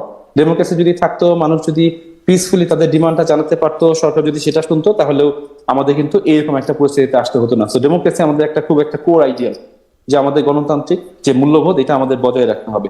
সামাজিক সুবিচার একটা খুবই ইম্পর্টেন্ট এরিয়া, কারণ সামাজিক সুবিচার আমাদের নাই, নাগরিকের আমাদের মর্যাদা নাই। একটা নাগরিক যখন একটা সরকারি অফিসে যাচ্ছে, একটা কোনো একটা সুবিধার, কোনো একটা সেবার জন্য, তাদেরকে এমন ভাবে ট্রিট করা হচ্ছে যে তারা মর্যাদাকর তখন ফিল করে না অনেক সময়। এটা আমাদের কালচারের অংশ হয়ে গিয়েছে। তো এটা আস্তে আস্তে ডিসম্যান্টল করা, এটা হচ্ছে একটা ইম্পর্টেন্ট জায়গা। ইকোনমিক ইকুয়ালিটির কথা চিন্তা ভাবনা করা, কনস্টিটিউশনালি যে আমাদের একনায়কতন্ত্র আছে সেটাকে ডিসম্যান্টল করা, আমাদের কোর আইডিয়ালিজম গুলো, এই জিনিসগুলো আমাদেরকে ভাবায়, আমরা চিন্তা করি, আলোচনা করি, আমরা যেটা নিয়ে কর্মসূচি দিই সেটা এটার মধ্যে মোটামুটি অন্তর্ভুক্ত। আমরা উঠান বৈঠকে যে আলোচনা করি। আমি অনেকক্ষণ কথা বলছি, খুব কুইকলি বলে, আপনি নারী অধিকারের কথা বলছিলেন আর কি। নারী অধিকারের ক্ষেত্রে আমাদের পার্টি থেকে ইটস ভেরি ক্লিয়ার। আপনি দেখবেন যে পলিসি পজিশনস গুলাতে আমরা কোন পজিশনস গুলা নিচ্ছি। আমরা যখনই হলো এই ঐক্যমত্য কমিশনে যখন আলোচনা হলো নারীদের পার্লামেন্টে কেমন প্রতিনিধিত্ব থাকবে, ওইখানে আমাদের পার্টি আমরা সবচেয়ে বেশি রোবাস্ট ভাবে আর্গু করেছি যে নারীদের জনাব সাইফুল্লাহ, আমার যদি একটু উদাহরণ দিতে দেন, আমি একটু উদাহরণ দিই। জি। যেমন জামায়াতের পক্ষ থেকে বলা হলো যে মেয়েরা 5 ঘন্টা কাজ করলেই সমান টাকা পাবে, তো বা মেয়েদেরকে কাজ করার ক্ষেত্রে একটু নিরুৎসাহিতই করা হলো। বা ধরেন অন্য একটা পার্টি এরকম করে বললো যে আমরা চাই যে বাংলাদেশে শারিয়া প্রতিষ্ঠিত হোক। এই ক্ষেত্রে আপনাদের অবস্থান আসলে কি থাকে? ধরেন আহমদিয়ারা বিরাট একটা সভা করলো, যেখানের মধ্যে থেকে তাদের মৃত্যুদণ্ড দাবি করা হলো, অমুসলিম ঘোষণা করা হলো, তাদের সাথে কোনো সম্পর্ক, এইসব ক্ষেত্রে আপনাদের মানে অবস্থানটা আসলে কি হবে? এইটা কি পরিষ্কার? হ্যাঁ, এটা পরিষ্কার। ধরেন এটা দ্ব্যর্থহীন ভাবেই বলি, আমাদের নারীদেরকে যে 5 ঘন্টা ওয়ার্ক আওয়ার দেওয়া হবে, এই যে প্রপোজালটা হয় চিন্তা ভাবনা করে করা হয়নি, অথবা যদি চিন্তা ভাবনা করে করা হয় তাহলে এইটার ইম্প্যাক্টটা যে সমাজের জন্য খারাপ হবে, সেই ইম্প্যাক্টটাকে ওনাদের উদ্দেশ্য, এটা অনেক ভাবার বিষয়। কারণ হচ্ছে আপনি যেটা বললেন, নারীদেরকে যদি কর্মঘন্টা 5 ঘন্টা হয়, এবং তার জন্য 5 ঘন্টার জন্য যদি প্রত্যেকটা বিজনেসকে 8 ঘন্টা বা 10 ঘন্টা স্যালারি দিতে হয়, ওই বিজনেস কেন নারীকে ওইখানে হায়ার করবে? সেখানে তো তারা চিপার কস্টে they can hire a man. অথবা যখন একজন, এবং নারীকে essentially they will be a part time worker, কারণ সে তো পুরুষের থেকে অর্ধেক সময়ের জন্য কাজ করছে, part time worker, full time salary পাচ্ছে। তখন সরকারি অফিস এক ধরনের কথা, বেসরকারি অফিস যেটা আছে তাদের তো প্রফিটের মার্জিনটার কথা চিন্তা করতে হবে, উৎপাদন কষ্টের কথা চিন্তা করতে হবে। সো ধরেন কল সেন্টারে no matter how hard you work, you can't work, মানে আপনার আউটপুট তো তার থেকে বেশি হবে না। What I am trying to say is এই প্রপোজাল গুলা যারা করে, মানে এনসিপি তো অ্যাবসলিউটলি কোনো প্রশ্নই আসে না। ওই দিনই আমাদের ক্ষেত্রে আমরা খুব স্পষ্টভাবে এই পলিসির যে প্রবলেমগুলো আমি লিখে তুলে ধরার চেষ্টা করেছি ওই জায়গায়। সো নারীদের ক্ষেত্রে, কর্মক্ষেত্রে আমাদের ক্ষেত্রে সমাধান যেটা, নারীরা যখন কর্মক্ষেত্রে আসছে, of course there are challenges, but challenges গুলো সমাধান কি হবে আমাদের সেটা নিয়ে ক্রিয়েটিভলি চিন্তা করতে হবে। এমন কোনো পলিসি আমরা গ্রহণ করতে পারবো না, এমন কোনো পলিসি আমরা প্রপোজ করবো না যে পলিসির কারণে ডিরেক্টলি বা ইনডিরেক্টলি নারীদের কর্মক্ষেত্রে অংশগ্রহণের ক্ষেত্রে বাধা হয়ে দাঁড়াতে পারে, নিরুৎসাহিত করতে পারে, বা এমপ্লয়ারের কাছ থেকে এমন একটা বায়াসেস আসতে পারে যে জন্য তাদের কর্মক্ষেত্রে সম্পৃক্ততা আস্তে আস্তে সংকুচিত হবে। ওকে, অন্য ধর্মীয় বা অন্য আদর্শের সংখ্যালঘুদের ক্ষেত্রে এনসিপির অবস্থানটা কি? আমি আহমদিয়াদের কথা যদি জানতে চাই, আমরা দেখেছি যে আসলে ধর্ম নিয়ে রাষ্ট্র শাসন করার একটা বড় জায়গা হচ্ছে আমরা তো সবাই একটা বিষয়ে কখনো একমত হইতে পারি না, মানে সারিয়াও তো আসলে এক একটা জায়গায় এক এক রকম। এক্ষেত্রে আসলে এনসিপির অবস্থানটা কি হইতে পারে বা কি? আমরা খুবই স্পষ্ট, আমাদের সকলের যে অধিকার, আমার অধিকার তো রক্ষা করতে হবে, আমার সবার অধিকার রক্ষা করতে হবে। আমার সংবিধান আমাদেরকে অধিকার দিয়েছে, সেই অধিকার আমি একটা পলিটিক্যাল পার্টি হিসাবে তাদের যে রাইটস গুলো আছে সেই রাইটস গুলো আমরা ওইখান থেকে নিজের ইচ্ছা মতো, because I might be a majority party, because হয়তো মেজরিটি কোনো একটা কিছু চাচ্ছে, আমি টিরানি অফ মেজরিটি তাদের উপরে চাপিয়ে দিব, এটা তো কোনো সমাধান হতে পারে না, এটা তো একটা রেসপন্সিবল পলিটিক্যাল আচরণ হতে পারে না। ওকে, সেই ক্ষেত্রে কি আপনারা এরকম ঘটনা যখন ঘটছে তখন কি আপনারা দল থেকে তার নিন্দা করতেছেন বা বাধা দিতেছেন, এরকম কি হইতেছে? যেমন আপনাদের উপর তো অনেকে অনেক বেশি প্রত্যাশা থাকে, কিন্তু সেই প্রত্যাশার ক্ষেত্রে একটা সমালোচনা আপনাদের প্রতি যে আপনারা আসলে বেশিরভাগ মানুষ যেটা চাইতেছেন বা বেশিরভাগ মানুষ যেটা মনে করতেছেন, যেটাকে অনেকে আবার একটু আপনাদেরকে নিন্দা করে জনতুষ্টিমূলক আচরণ বলেন, সেইটা কি করতে চান নাকি আসলে ন্যায় ভিত্তিক একটা অবস্থান নিতে চান? আপনি এতক্ষণ আমার যেটা শুনলেন এটা কি জনতুষ্টির জন্য বললাম নাকি যেটা রাইটস এর জন্য বললাম? বিকজ এটা তো মানুষের অধিকার, মানুষের অধিকার তো আমি কেড়ে নিতে পারি না। আমরা রাজনীতি করছি, আমি আপনাকে বললাম না আমাদের যে উদ্দেশ্য, আমাদের নাগরিকের অধিকার হরণ করা হচ্ছিল, এই জন্য মানুষ রাস্তায় নেমে আসছে তার অধিকার রক্ষা করার জন্য। ওকে, এখন অধিকার রক্ষা করাই আমাদের পলিটিক্স। এখন এখানে আমি 10 জনের অধিকার রক্ষা করলাম, বাকি 2 জনের অধিকার আমি কেড়ে নিলাম, তাহলে তো এটা হলো না। ওকে, আপনাকে ধন্যবাদ জনাব খালেদ সাইফুল্লাহ। আমি একটু জনাব আকবর হোসেনের কাছে আসতে চাই যে জনাব আকবর হোসেন, আমি 2-3 দিন আগে জনাব নুরুল কবির ভাইকে শুনতেছিলাম যে আমাদের শ্রদ্ধেয় সাংবাদিক বড় ভাই, উনি বলতেছেন যে উপদেষ্টা মাহফুজ আলম যিনি আছেন তাকে আসলে প্রধান উপদেষ্টার পক্ষ থেকে পদত্যাগ করতে বলা হয়েছিল, তাকে এখন একরকমভাবে কাজই দেওয়া হচ্ছে না, একটা 4 সদস্যের একটা বড় উপদেষ্টা কমিটি করা হয়েছে, তথ্য মন্ত্রণালয় কিভাবে চলবে। এর সবটা কারণ হচ্ছে যে উনি জামায়াতের বিপক্ষে একটা অবস্থান নিয়েছিলেন। আপনার কি এই বিষয়ে কিছু জানা আছে? মানে আপনিও কি এরকম ফিল করতেছেন যে তাকে আসলে জামায়াতের বিরুদ্ধে অবস্থান নেয়ার জন্য জনাব মাহফুজ আলমকে কর্নার করা হয়েছে? এর আগে এনসিপির যে প্রধান নেতা জনাব নাহিদ ইসলামও কিন্তু বলেছিলেন যে জনাব মাহফুজ আলমকে যখন আক্রমণের শিকার হতে হয়েছিল ইংল্যান্ডে এবং বাইরে, তিনি বলেছিলেন যে এই উপদেষ্টাদের কারণে তাকে আসলে সাংঘাতিক অবস্থা, তিনি মৃত্যুর কথাও বলেছিলেন, মৃত্যুর মুখে ঠেলে দেওয়া হচ্ছে। আপনি কি এই ব্যাপারটা নিয়ে আসলে কি বলবেন বা লক্ষ্য করছেন কিনা? তার আগে যদি আপনি একটু যদি আমাদের অনুমতি দেন, আমি দর্শকদের কাছে জানতে চেয়েছিলাম যে শেখ হাসিনার মৃত্যুদণ্ড রায় অতীতের প্রতিশোধ নয় বলছেন আইসিটির প্রধান কৌশলী তাজুল ইসলাম। প্রিয় দর্শক, এই মন্তব্য সমর্থন করেন কিনা? শতকরা 78% দর্শক এই মন্তব্য সমর্থন করছেন যে এটি প্রতিশোধ নয়। শতকরা 22% দর্শক এই মন্তব্য সমর্থন করেননি। 43,000 দর্শক এখানে ভোট দিয়েছেন। আমি জনাব আকবর হোসেন আপনার কাছে জানতে চাইছিলাম যে জনাব মাহফুজ আলমের সাথে জামায়াত সম্পৃক্ততার অভিযোগে তাকে কাজ দেওয়া হচ্ছে না, তাকে আসলে কাজের বাইরে রাখা হয়েছে, আপনি এরকম কিছু জানেন কিনা জামায়াতের বিপক্ষে অবস্থান নেওয়ার জন্য? আচ্ছা, একটা বিষয় হচ্ছে যে আমি আসলে তথ্য উপদেষ্টা মাহফুজ আলম সাহেবের আমি মুখপাত্র নই, সুতরাং আমি এটা আসলে ওনার পক্ষে আমি কিছু বলতেও পারবো না। কিন্তু ওনার এই আপনি যে পরিস্থিতিটার কথা বর্ণনা করলেন, এই ধরনের কোনো পরিস্থিতি আছে কিনা এটাও আমার জানা নেই, কারণ আমি যেহেতু আসলে একটু দূরে থাকি, সেন্টার থেকে দূরে, আমার যে কাজ, আমি আমার কাজের ক্ষেত্রে কোনো প্রতিবন্ধকতা বা কোনো কিছু আমি পাচ্ছি না। আমার কাজগুলো আমি করছি এবং আমার কাজগুলো যেহেতু তথ্য মন্ত্রণালয়ের সঙ্গেই বেশি হয়, সেক্ষেত্রে আমার কাজের ক্ষেত্রে যে অ্যাডমিনিস্ট্রেটিভ যে ব্যাপারগুলো আছে সেটা সেরকম কোনো প্রতিবন্ধকতা আমি পাচ্ছি না। কিন্তু আপনি যে চিত্রটার কথা তুলে ধরলেন, এই ধরনের কোনো কিছু আছে কিনা এটা আমার জানা নেই। আপনি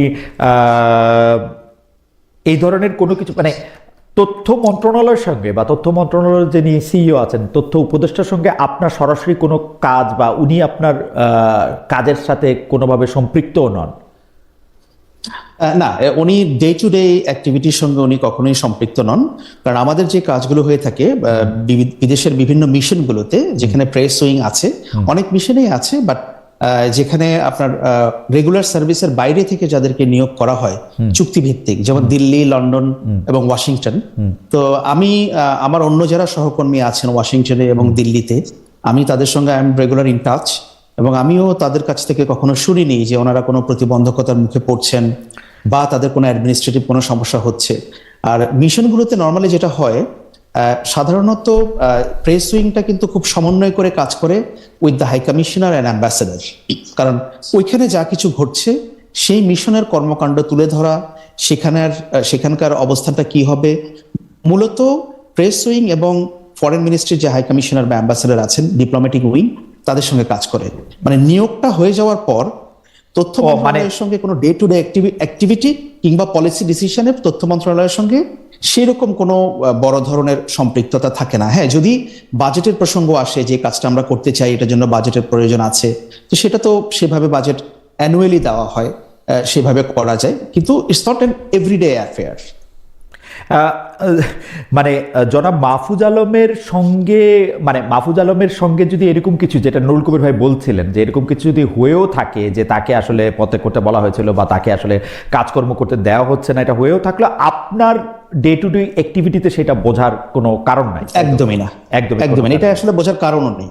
আচ্ছা আচ্ছা, আপনি এই শেখ হাসিনার বিরুদ্ধে মৃত্যুদণ্ডের রায় হওয়ার পরে আপনাকে কি ব্রিটিশ গণমাধ্যম আপনার কাছে অ্যাপ্রোচ করেছিলেন যে সরকারের আপনার মন্তব্যের জন্য বা অ্যাম্বাসেডার মন্তব্যের জন্য বা সরকারের মন্তব্যের জন্য বা এরকম কোনো কিছুর জন্য কি আপনাকে ব্রিটিশ গণমাধ্যম কোনো, যেটাকে আমরা আসলে রেগুলার টেলিভিশন বা নিউজ পেপার যে কয়েকটা ব্রডশিট বা ট্যাবলেট আছে? জি, আমি বুঝতে পেরেছি। আপনি দেখবেন যে এই রায়টা কিন্তু শুধু ব্রিটিশ গণমাধ্যম না, ওয়ার্ল্ডের একদম সব যে ইন্টারন্যাশনাল মিডিয়াগুলো যা আছে সব জায়গায় কিন্তু এটা বড় করে এটাকে কভার করা হয়েছে। এবং এই রায়কে কেন্দ্র করে কিন্তু ব্রিটিশ গণমাধ্যমের আগ্রহটা আরো আগে থেকেই ছিল। তো নর্মালি ওনারা যেটা করেন, যে যখন এটা ডে টু, ধরেন এটা যখন মানে রেগুলার ইভেন্ট থাকে, মানে এটা ব্রেকিং নিউজ থাকে, তখন তো ওনারা সব পক্ষের বক্তব্য ইজিলি পেয়ে যাচ্ছেন।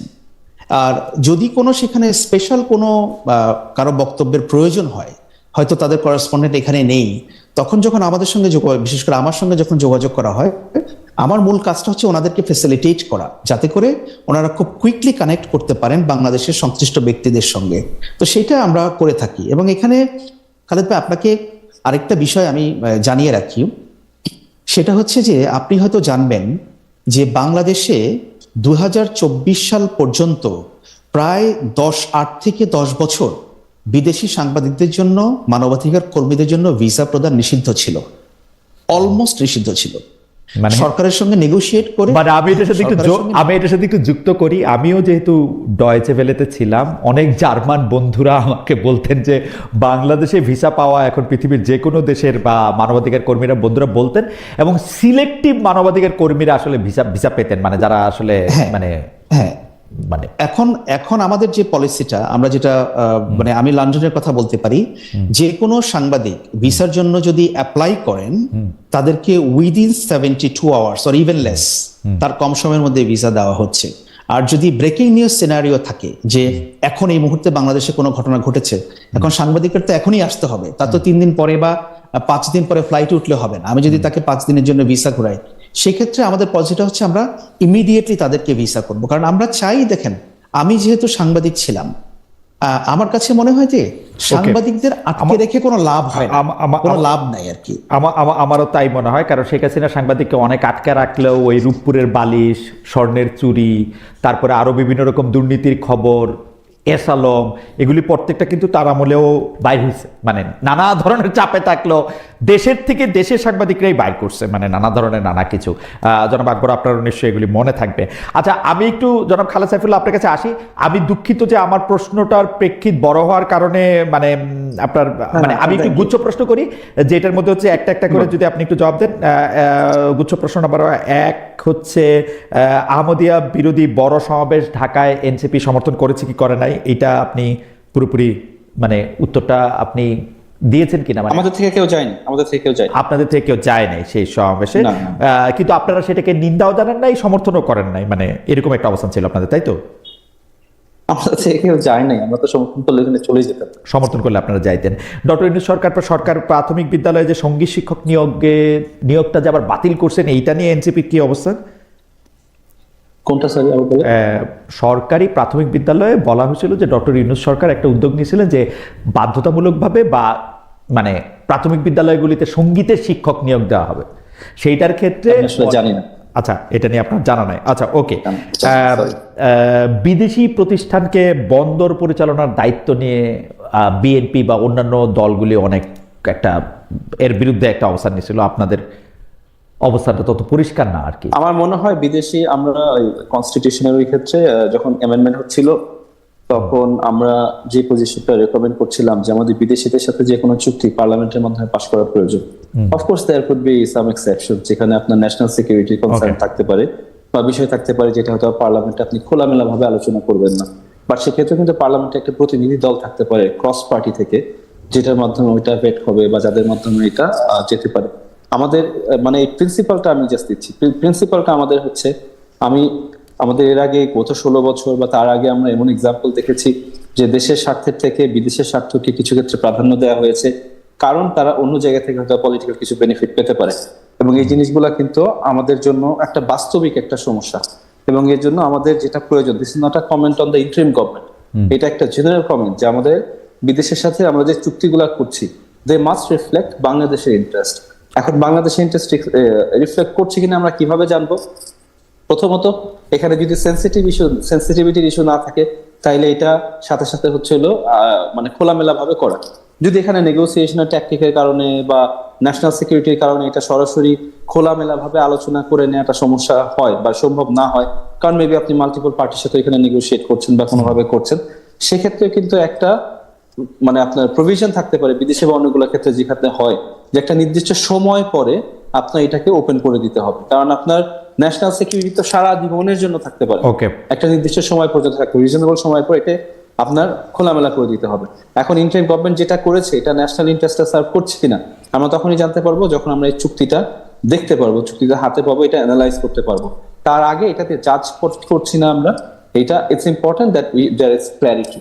এখন এটা নিয়ে আমরা we are trying to seek clarity, আমরা আলোচনা করার চেষ্টা করেছি যে আমাদের সাথে আলোচনা করে বা আমাদের জানাটা প্রয়োজন, স্টেক হোল্ডারের সাথে আলোচনাটা প্রয়োজন। জি, আপনি আলোচনা এবং পরবর্তীকালে পার্লামেন্টে আলোচনা করে দরকার হলে অন্য ন্যাশনাল সিকিউরিটি প্রয়োজন না হলে সেটা সিদ্ধান্ত ব্যাপারে। আমি আরো কিছু ব্যাপারে আপনাকে দু একটা প্রশ্ন করতেছি। আমি দর্শকদের মতামত খুবই আকর্ষণীয়, যার মধ্যে জনাব মোহাম্মদ শিবলু ইনি অনেকগুলি মতামত পাঠিয়েছেন। একটি মতামত হচ্ছে খালেদ ভাই এনসিপির ব্যাপারে বেশ নমনীয়, এই কথাটাই তিনি অনেকবার লিখছেন যে খালেদ ভাই এনসিপির ব্যাপারে বেশ নমনীয়। আরেকটা হচ্ছে কাউসার আল মামুন, একটু শক্ত হইতে হবে আমাদের প্রতি। জি, আর না ইন্টারেস্টিং শোনেন না, কাউসার আল মামুন বলছেন যে খালেদ ভাই ধরে মাছ না চুই পানি আওয়ামী প্রোডাক্ট। ইন্টারেস্টিং। আমি যেটা মানে আওয়ামী প্রোডাক্ট, বাহ। তারপরে হচ্ছে মানে জামায়াতে ইসলামী প্রসঙ্গে যেটি আমি জনাব আকবর হোসেনের কাছে জানতে চাচ্ছিলাম যে আসলে জনাব মাহফুজ আলম জামায়াতের বিপক্ষে একটা অবস্থান নেওয়ার ফলে তার রাজনৈতিক জীবনে, যেটি রাজনৈতিক জীবনের আসলে জন্মই এখনো হয় নাই, সেইটাতেও একটা মানে কি বলবো, মানে সেটাতেও একটা আধার নেমে আসছে বলে অনেকে বলতেছেন। আপনারা কি এরকম ফিল করেন? অনেকে যে বলতেছেন যে জনাব আসিফ, যারা মানে সহযোদ্ধা ছিলেন আপনাদের, যারা নেতৃত্ব দিয়েছেন আসলে প্রথম সারির 6 জন গুরুত্বপূর্ণ নেতার, মানে আমি বলবো 3-4 জন গুরুত্বপূর্ণ নেতারই একজন আসিফ, তিনি যে এনসিপিতে না আসে বিএনপির দিকে যাচ্ছেন, সেইটা আসলে আপনারা কিভাবে দেখেন? আপনি জনাব মাহফুজ এবং জনাব আসিফের অবস্থাটা যদি একটু বলতেন। এনসিপি নিয়ে আমার আরেকটু প্রশ্ন আছে। খালেদ ভাই, আমি আবারও বলছি, মানে আমার যে রোল সেখান থেকে এই বিষয়ে কমেন্ট করাটা খুব কঠিন ব্যাপার রাজনীতি নিয়ে, বাট স্টিল আপনি যেহেতু জানতে চাচ্ছেন। সরি আকবর, আমি ভুলে এই প্রশ্নটা আসলে আমি খালেদ সাইফুল্লাহকেই করতে চাইছিলাম। আপনার মন্তব্য আমি শুনবো, এটা আসলে জনাব খালেদ সাইফুল্লাহরই, এটা আমার ভুল, বয়স হয়েছে, ভুল হচ্ছে, বা ক্ষমা সুন্দর দৃষ্টিতে দেখবেন। আমি আসলে খালেদ সাইফুল্লাহকে একটু জানতে চাইছিলাম, এটা আসলে আপনার আমি আপনার কাছে আসছি। আপনি জি, সরি একটু রিপিট করতে হবে। মাহফুজ আলম, আচ্ছা, মাহফুজ আলম জামায়াতের এগেনস্টে কথা বলে তার যে রাজনৈতিক জীবনের জন্ম হয় না সেইটা নিয়েই তিনি বিপদে ফেলে দিচ্ছেন, যেটা আকবর হোসেনের কাছে আমি জানতে চাইছিলাম। প্লাস হচ্ছে যে আসিফ, যিনি আপনাদের একজন সহযোদ্ধা, তিনি আসলে আপনাদের রাজনীতিতে না এসে বিএনপি রাজনীতিতে আসছেন। একইভাবে মীর মুগ্ধের ভাই মীর স্নিগ্ধের কথাও বলা যায়, যারা শহীদ বীর মুগ্ধের ভাই স্নিগ্ধের কথা আমি বলছি, মীর স্নিগ্ধ। তো আপনাদের এইটাকে আপনারা আসলে কিভাবে দেখেন যে এনসিপির রাজনীতি উনাদের যদি আকর্ষণ না করতে পারে, তাহলে আমাদের ভবিষ্যৎ আমরা কোথায় দেখতে পাচ্ছি? এগুলো তো কোনোটাই তো মাহফুজ আলম নিজে বলে নাই বা আসিফ মাহমুদ নিজে বলে নাই। আরেকটা যে এক্সাম্পল বললেন ওটা, হ্যাঁ ওটা সে আলোচনা করেছে। আমাদের ব্যাপারে আমাদের নীতিটা হচ্ছে একদম খুব কনসেন্ট্রেট করা, যে আমাদের অর্গানাইজেশনটা ডেভেলপ করা। কারণ আপনি দেখবেন আমাদের অর্গানাইজেশনটা তো শুরু হয়েছে ফেব্রুয়ারি 28 তারিখে। আমাদের জন্মের এই 1 বছরের মধ্যে আমাদের একটা ন্যাশনাল ইলেকশন ফেস করতে হবে। সো এই জায়গায় ন্যাশনাল ইলেকশন নিয়ে চিন্তা করা, সেটা নিয়ে কাজ করা, পার্টি গোছানো, কমিটি দেয়া, সারা বাংলাদেশে নিজেদের গঠনতন্ত্র তৈরি করা, ম্যানিফেস্টো তৈরি করা, পার্টি পলিসি ঠিক করা, মানে it's a really really busy atmosphere. এখানে বসে বসে যে বিভিন্ন গসিপ বিভিন্ন সময় তো আসে। ধরেন আপনি একটু আগে বললেন না, একবার বলে আমরা জামাতে চলে যাচ্ছি, একবার চলে যাচ্ছে আমরা। আসলে কি, আসলে ঘটনা কি, আসলে ঘটনা কি? কারণ হচ্ছে যে, কারণ আমাদের তো কিছু না, ধরেন যে কোনো কিছুই আপনাদের পার্টি থেকেই কিন্তু আসলে আপনাদের পার্টির গুরুত্বপূর্ণ লোকেরাই কিন্তু এটা আলোচনা করতেছেন। আমরা তো আর কোত্থেকে জানবো? মানে আপনারা বললে আমরা জানি আর কি। অনেক সময় বলা ছাড়াও অনেক জায়গায় হয়। প্রথম আলোর এর আগে একটা নিউজ নিয়ে আমাদের পার্টি থেকে একটা স্টেটমেন্ট দিয়েছে। অনেক সময় এই নিউজগুলো আবার রাজনীতি আছে। এই নিউজগুলো অনেক সময় একটা দলকে একদিকে ঠেলে দেয়, আবার অনেক সময় পাবলিক পালস দেখানোর চেষ্টা করে, আবার এটার মাধ্যমে পত্রিকাটার রিপোর্টে আমার কিন্তু খুব ভালো লাগছিল যে পত্রিকার রিপোর্টটা নিয়ে আপনারা যে মানে আপনাদের পক্ষ থেকে জনাব মতিউর রহমানকেও আসলে এনসিপির টিকিট নিতে বলা হয়েছিল, পরে আবার আপনাদের দলের মধ্যে থেকেই কিন্তু লোকে বলছে যে আপনারা রাত্রে গিয়ে ওখানে বসে থাকতেছেন বিএনপির সাথে সিট ভাগাভাগি করতে। না, এটা অসত্য কথা। মানে ধরেন আপনি you can have conversations, political conversations. ধরেন আমি এই বিভিন্ন প্রোগ্রামে যে দেখা হয়, আমার বিএনপির অনেকের সাথে দেখা হয়, জামাতের অনেকের সাথে দেখা হয়, তাদের সাথে কথা হয়। এটা তো এই জুলাই আগস্টের পরে এই পলিটিক্যাল সৌহার্দ্য তো আমি সৌন্দর্য হিসেবে দেখি, যে পলিটিক্যাল পার্টিস গুলো যারা আছে তারা একে অন্যের সাথে কথা বলে। যেটা প্রশ্ন করছেন, দেখেন ওই সিট ভাগাভাগির জন্য একটা জায়গায় যে বসে থাকা, আপনি এই আর্টিকুলেশন থেকেই দেখতে পারবেন যে আর্টিকুলেশনটা is not just giving facts, ফ্যাক্টের থেকেও বেশি কিছু দিচ্ছে। এটা হলো বিষয়। তো ওই জিনিসগুলোতে উই ডোন্ট ফোকাস, ফোকাস না করার চেষ্টা করছি। ওকে, আমি এইবার একটু জনাব আকবরের কাছে আসি, যে জনাব আকবর, মানে আপনি যে জানেন যে সরকারে না থেকেও এই সরকারের কাছে যিনি খুব গুরুত্বপূর্ণ রাজনীতিবিদ, অর্থাৎ যার সঙ্গে বৈঠক করতে লন্ডনে গিয়েছেন, আমি বলবো না লন্ডনে গিয়ে যার সাথে বৈঠক করছেন, যে সেই জনাব তারেক রহমান, মানে তারেক রহমানের সঙ্গে লন্ডনে বাংলাদেশের হাই কমিশনের যোগাযোগ আসলে কেমন? আপনি এটা জানেন কিনা যে তিনি দেশে ফিরছেন কবে, বা দেশে ফিরছেন না কেন, ঠিক কবে ফিরবেন, এইসব বিষয়ে আপনাদের কাছে কোনো তথ্য আছে কিনা? লন্ডন বাংলাদেশ হাই কমিশনের সঙ্গে উনার যোগাযোগ আসলে খুব আছে কিনা, বা আপনারা তার খোঁজ খবর রাখেন কিনা? দেখুন, হাই কমিশনের সঙ্গে যোগাযোগটা তো হচ্ছে মূলত যদি কোনো কনসুলার সেবার প্রসঙ্গ আসে সেখানে ওটা আসতে পারে। সেটা যে বাংলাদেশের যে কোনো নাগরিকের জন্যই সেটা একটা অধিকারও বটে।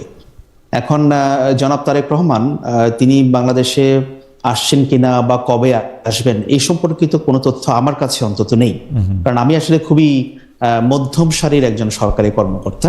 কারণ উপরের দিকে কি ঘটে বা ঘটছে সেটা অনেক সময় আমার পর্যন্ত ট্রাভেল ডাউন করে না, বা আমি জানতেও পারি না। আরেকটা বিষয় হচ্ছে যে উনি কবে আসবেন সেটা ওনার দলের তরফ থেকে বিভিন্ন সময় বলা হচ্ছে, বাংলাদেশের মিডিয়াগুলোতেও রিপোর্ট হচ্ছে। এবং যদি সেক্ষেত্রে ওনার কোনো প্রস্তুতি থেকে থাকে এবং সেখানে যদি হাই কমিশনের কোনো ইনভলভমেন্ট থেকেও থাকে, এটা আসলে যার যার একটা ব্যক্তিগত একটা প্রিভেসির বিষয় আছে। যে কোনো কনসুলার সেবা বলেন, যা কিছুই বলেন, তো সেটা আপনিও জানেন যে আপনি আমেরিকায় আপনি পাসপোর্ট ডিপার্টমেন্টে বা হোম অফিসে চাইলে যে কারো ব্যক্তিগত তথ্য কিন্তু আপনাকে দেবে না। অনেক পাবলিক ইনফরমেশন পাবলিক পার্সোনালিটি হলেও কিন্তু সেটা দেয় না, কিছু ব্যক্তিগত ব্যাপার থাকে আর কি। বাট আমি যদ্দূর বলছি যে মানে আমি আমার লেভেল থেকে এখনো পর্যন্ত সেরকম কিছু আমার কাছে তথ্য নেই, বা মানে আমার পর্যন্ত এটা ট্রাভেল ডাউন করেনি আর কি। ওকে, এই শেখ হাসিনার বিরুদ্ধে দেয়া যে রায়, সে রায়ের কয়েকদিন আগে থেকে আমরা দেখছি যে একের পর এক আন্তর্জাতিক গণমাধ্যমে, কিন্তু আমি আসলে আপনার কাছে একটু জানতে চাইবো যে এই আন্তর্জাতিক গণমাধ্যম মানে রয়টার্স, ইন্ডিপেন্ডেন্ট ইউকে এবং এএফপি দিয়ে বোধহয় একটা গুচ্ছ এদের শুরু, যে সেটা হচ্ছে যে শেখ হাসিনার সাক্ষাৎকার প্রকাশিত হয়েছে। প্রধান উপদেষ্টা প্রেস সচিব যিনি আছেন শফিক ভাই, আমাদের বড় ভাই, তিনি অভিযোগ করেছেন যে আওয়ামী লীগ ও হাসিনার কাছ থেকে বিপুল টাকা খরচ করে এগুলি ব্যবস্থা করা হচ্ছে।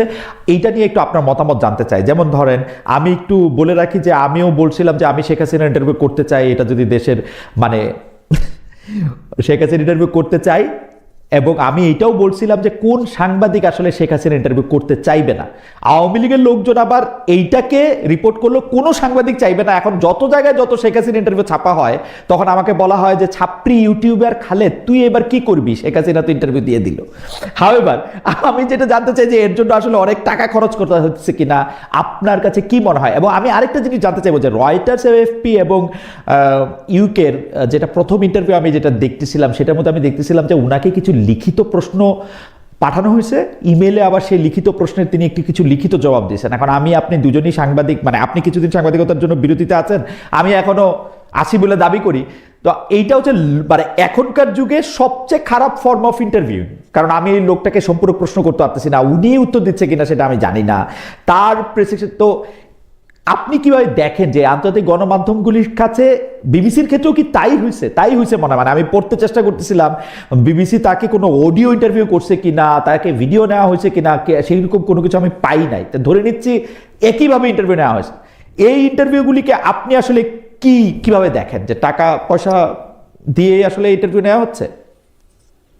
আপনি বিবিসির হাই স্ট্যান্ডার্ডের কথা বলছিলেন। জি হ্যাঁ, আপনি যে প্রশ্নটা করেছেন, মানে আপনার প্রশ্নের মধ্যে অনেক উত্তর কিন্তু আছে, আপনি নিজেও কিছু উত্তর দিয়ে দিয়েছেন।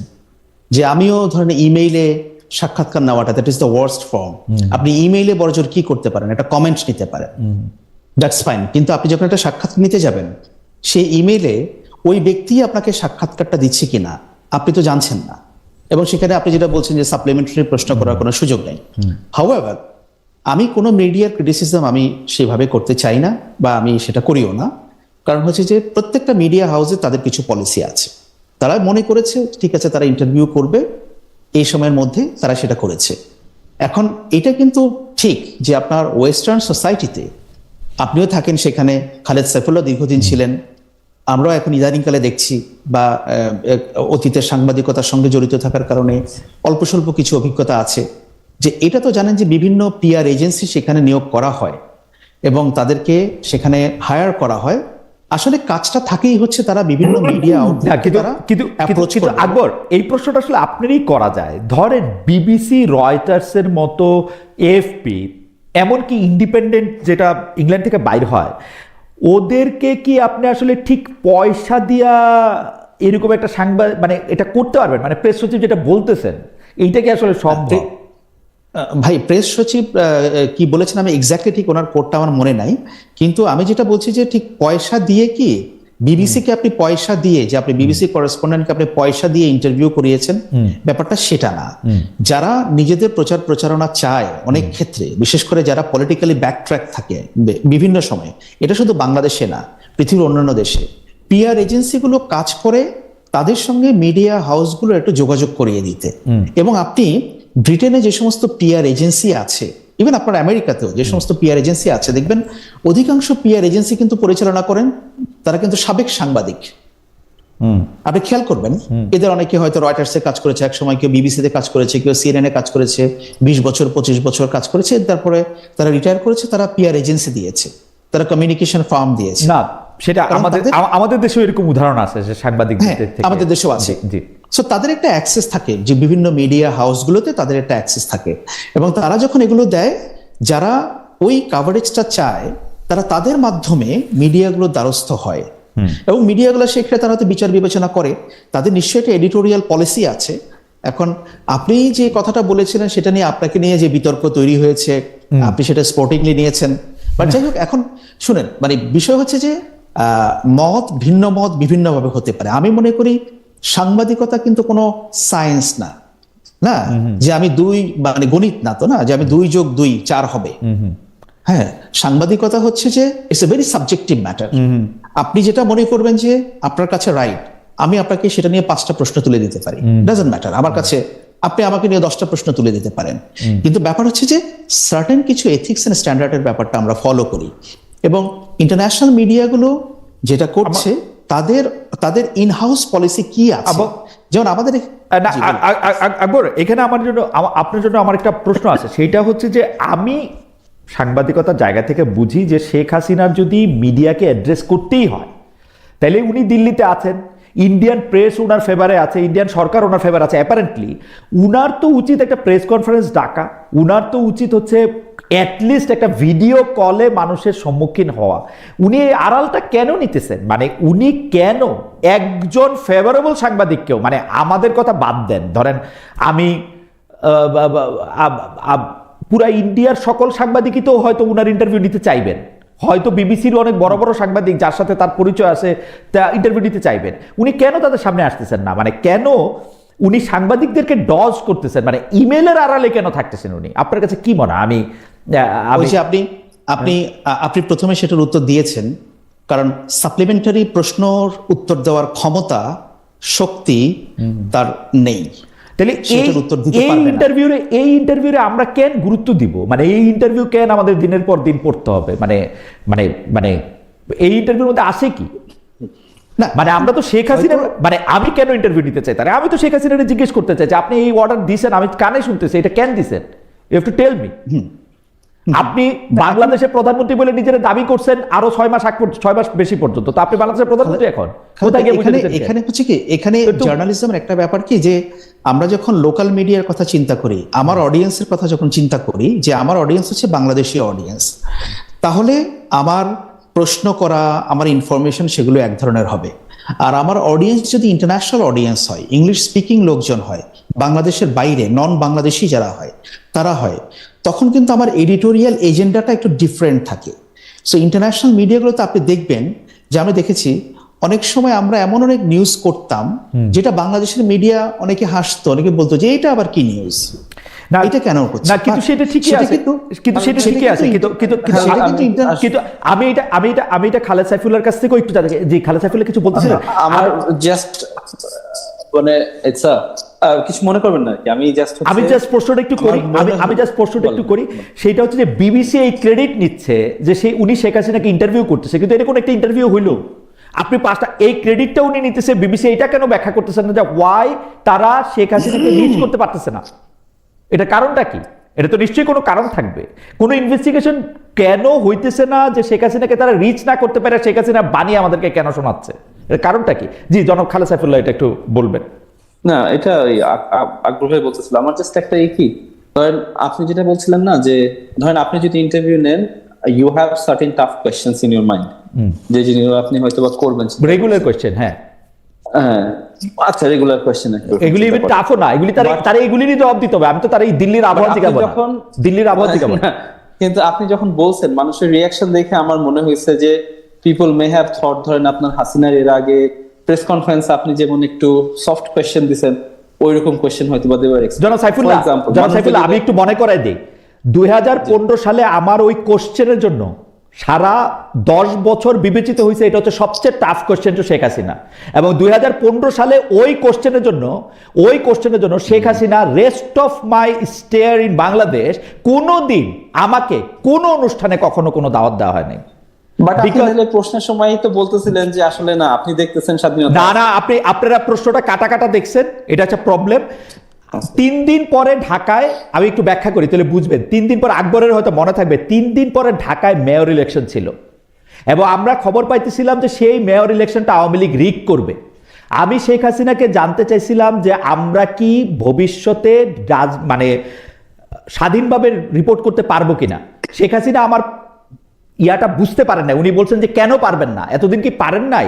তাই আমি বলছি যে হ্যাঁ এতদিন পারছি, কিন্তু নিকট ভবিষ্যতে অর্থাৎ 3 দিন পরের যে ভবিষ্যৎটা আসবে সেইখানে পারবো কিনা।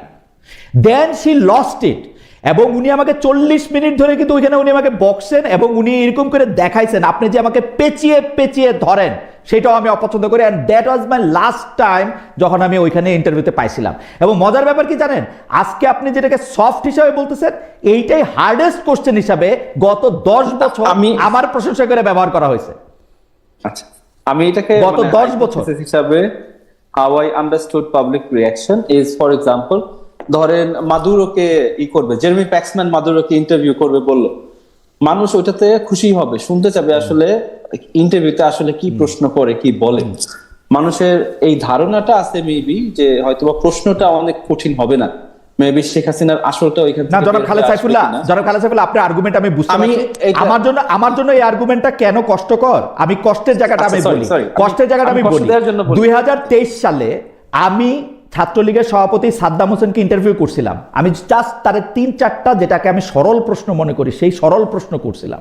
আমাকে 1 মাস ধরে, আজকে আপনারা যেভাবে আমাকে গালাগালি করেন, ছাত্রলীগ আমাকে সেরকম 1 মাস ধরে গালাগালি করছে, কারণ আমি 3টা প্রশ্ন ক্যান করছি। কিছুদিন আগেও আমি জাস্ট বোঝার জন্য কিছুদিন আগেও আলী রিয়াজ ভাইকে যখন আপনি ইন্টারভিউতে বলছিলেন, তখনও কিন্তু ওনার কাছে বলছেন যে ওই 16-17 বছর সাংবাদিকরা তো মোটামুটি স্বাধীনভাবে প্রশ্ন মানে না না, এই যে আবারও আপনি মিসকোট করছেন, আমি শেষ করি আমি বলি আপনাকে। তারপরে আলী রিয়াজ ভাই বলছিল যে না খালেদ, আমি কিছু বই আছে যে বইগুলা আমি বাংলাদেশ থেকে পাবলিশ করতে পারতাম না, আমি বিদেশ থেকে পাবলিশ করছি, এবং পত্রিকাগুলাতে যে জিনিসগুলা এডিটোরিয়াল হিসাবে পাবলিশ হয় কিছু জিনিস তারা এখানে পাবলিশ করতো না। আমি বলছি মানুষের পারসেপশন কোন জায়গা থেকে আসতে পারে এই বিষয়ে। না না জনাব সাইফুল্লাহ, আমি আপনাকে পরিষ্কার করি, আলী রিয়াজ আমার সরাসরি শিক্ষক। আমি জনাব আলী রিয়াজকে বলছি যে আপনি কি মনে করেন আমাদের মিডিয়ার স্বাধীনতা কেমন হওয়া উচিত? এই মিডিয়ার স্বাধীনতাকে এমন হওয়া উচিত যেখানে জনাব মতিউর রহমান চৌধুরী বলতেছেন যে আমরা তো কোনো উপদেষ্টার বিরুদ্ধে কোনো কিছু বলতে পারি না। উনি বলছে যে এই যে আপনাকে এই প্রশ্ন আমাকে আপনি করতে পারলেন, এরকম একটা সময় তো গত 15 বছরে ছিল না। আমি বলছি স্যার এটা কি ঠিক বললেন? গত 15 বছরেও তো আমরা শেখ হাসিনার বিরুদ্ধে ইতস্তত বিক্ষিপ্ত রিপোর্ট দেখছি, কিন্তু স্যার আমরা কিন্তু দেখছি রূপপুরের বালিশ নেওয়া কথা, আমরা কিন্তু দেখছি সোনার চোরাচালানির কথা, আমরা যত কিছু শেখ হাসিনার এগেস্টে জানি সেটা কিন্তু মিডিয়ার এগেস্টেই জানি। উনি আমাকে কি বললেন জানেন? উনি আমাকে বললেন আপনার কথা কিন্তু ফেসিবাদের পক্ষে চলে যাচ্ছে। আমি দেখছি, আমি ওইটা ইন্টারভিউ না না, এখন আপনি আবার এটা আমাকে কোট করতেছেন। প্রবলেম হচ্ছে ওটুক জায়গা কাইটে আমাকে শিখানো হয়েছে সাংবাদিকতা, সেটা উনি বলতেছেন। প্রফেসর আলী রিয়াজ আমার শিক্ষক বটে, কিন্তু সাংবাদিকতা উনার চেয়ে আমি বেশি দিন করছি। আমি কিন্তু জানি যে কোনটা কোন রেজিম। আমি বাংলাদেশ থেকে যখন তৃতীয়বার শেখ হাসিনা ক্ষমতায় আসছে, আমি বাংলাদেশ থেকে কিন্তু চলে আসছি, কারণ আমি জানি যে ওই দেশে আমি সাংবাদিকতা করতে পারবো না, মানে আমার মনের মতো আমি সাংবাদিকতা করতে পারবো না। That was me. এখন আমারে যদি আপনি মানে আই ডোন্ট নো, মানে ঘটনা হচ্ছে কি পাবলিক পারসেপশন বলে কোনো কিছু নাই, কিছু পারসেপশন আপনারা উৎপাদন করেন। যেমন আমি বলি, আমি বললাম সাবেক প্রধানমন্ত্রী শেখ হাসিনা ইন্টারভিউ আমি নিতে চাই, সঙ্গে সঙ্গে তাকে সাবেক প্রধানমন্ত্রী কেন বললাম, খুনি কেন বললাম না?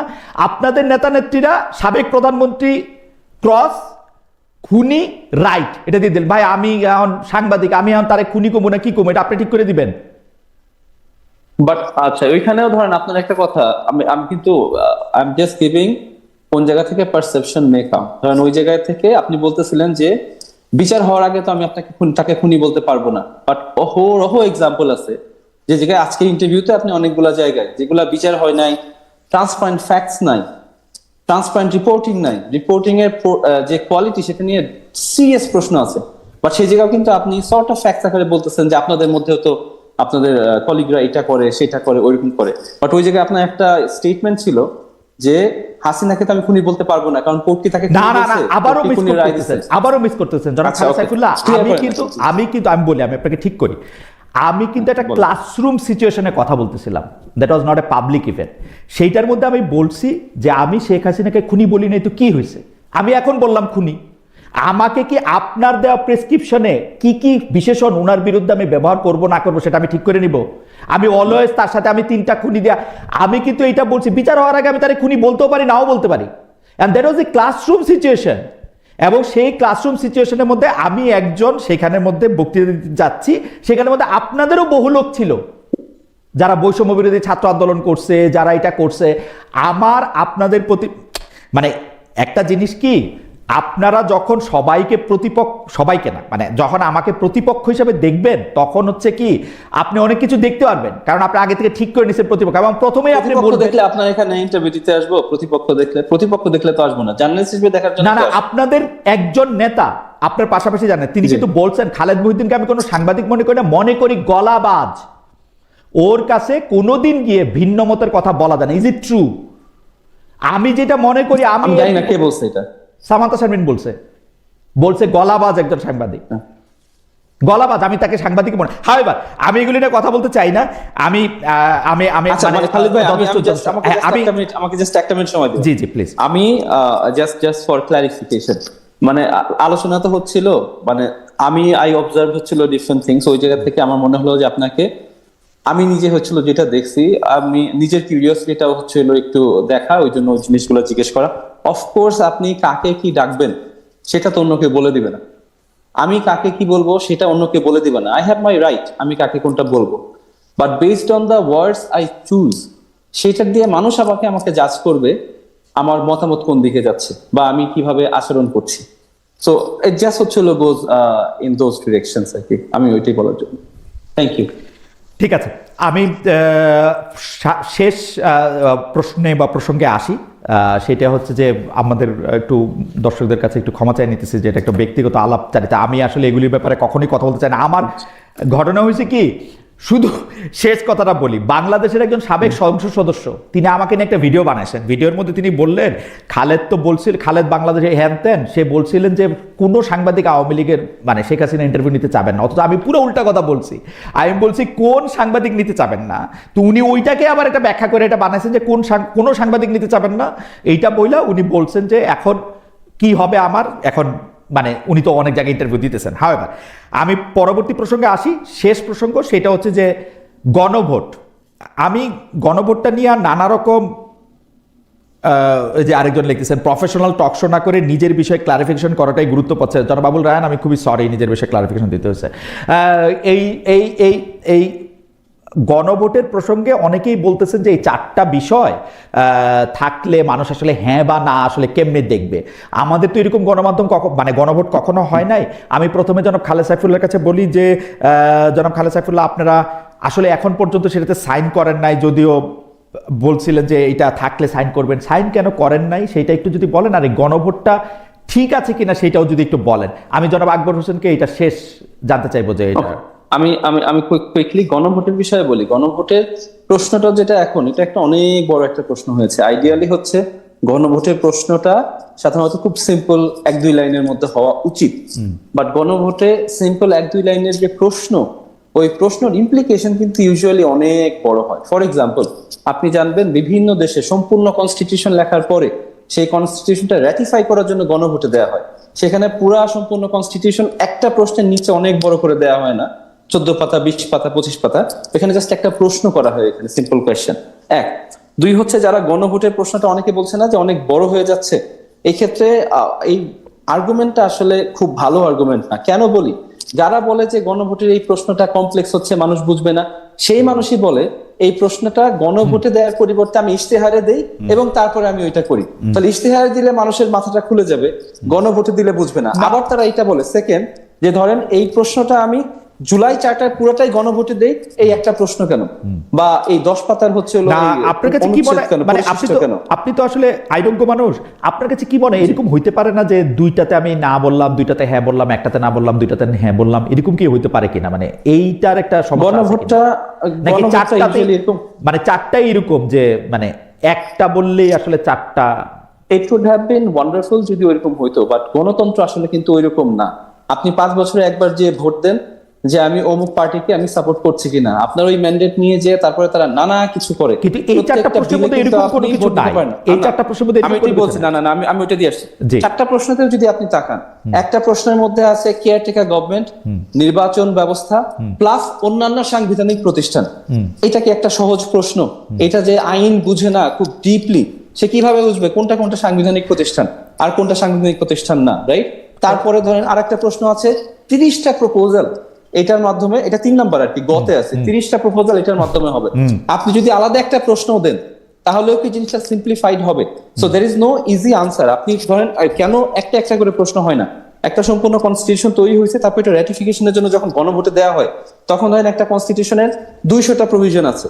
মানুষকে যদি দেয় যে আপনি এই 200টার মধ্যে কোনটা কোনটা আপনি হ্যাঁ বলেন, কোনটা কোনটা না বলেন, গণভোটের রেজাল্ট আসার পরে একটা দেশ কিভাবে কনস্টিটিউশনটা তৈরি করবে?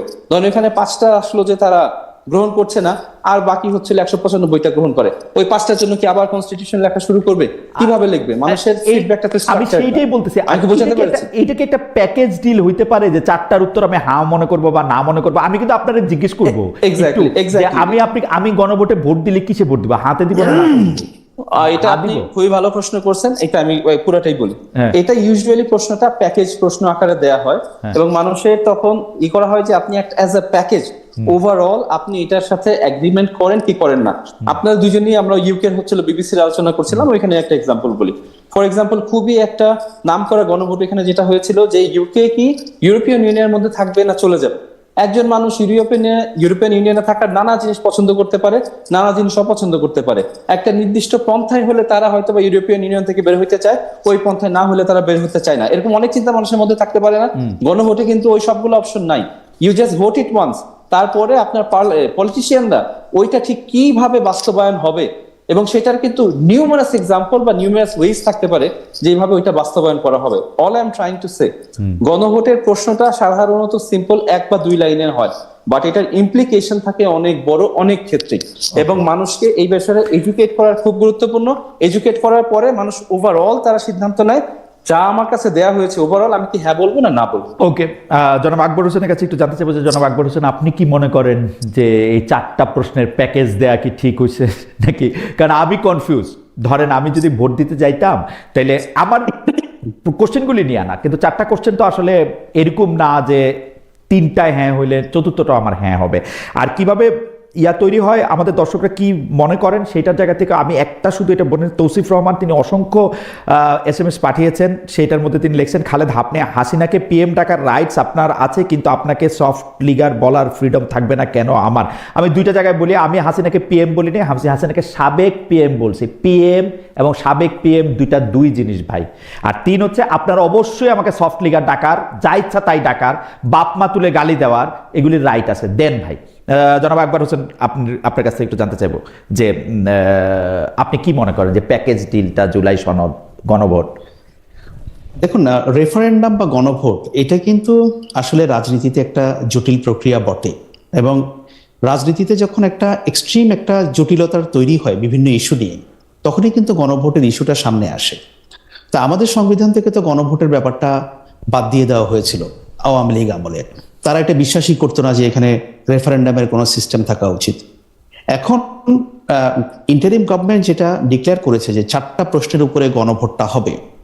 এখন এটা নিয়ে কিছু দ্বিমত আছে, ভিন্নমত আছে, কেউ বলছে ঠিক আছে, কেউ বলছে ঠিক নেই।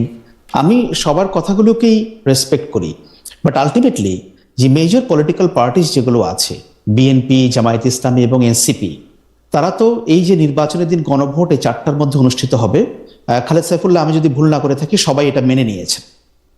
এবং আমরা সাইন করিনি, সাইন করেনি। হ্যাঁ, কিন্তু আপনারা এখনো বলেননি যে না আমরা এটা আর মানছি না। বাট সাইন করেন, ক্লারিফিকেশন চেয়েছি। হ্যাঁ, উই রিজার্ভ আওয়ার ডিসিশন।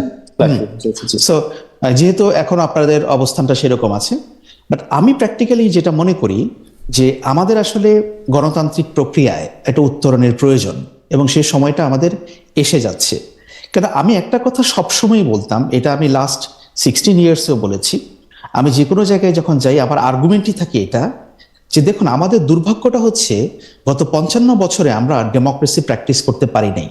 অল্প হাতে গোনা 3-4টে ইলেকশন ছাড়া আমরা ভালো ইলেকশন করতে পারি নাই। এবং আপনি দেখবেন আমরা কিন্তু পরপর 2টো ভালো সাধারণ নির্বাচন আমরা করতে পারি নাই, পরপর 2টো করতে পারি নাই। কখনো না কখনো আমরা হোঁচট খেয়েছি।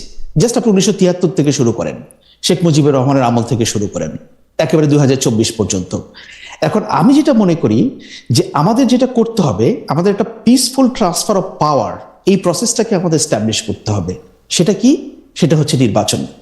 আপনি যদি বাংলাদেশে প্রতি 5 বছর পর পর একটা ক্রেডিবল ইলেকশনের মাধ্যমে ক্ষমতা হস্তান্তর করতে পারেন, জনগণ যাকে চায় তাকে যদি আপনি বসাতে পারেন, তাহলে কিন্তু আমরা XYZ 1 2 3 4 আর বাকি যত সমস্যার কথাগুলো আমরা বলছি তার অনেক কিছু আমাদের অটোমেটিকলি এটা রিজলভ হবে বলে আমার বিশ্বাস।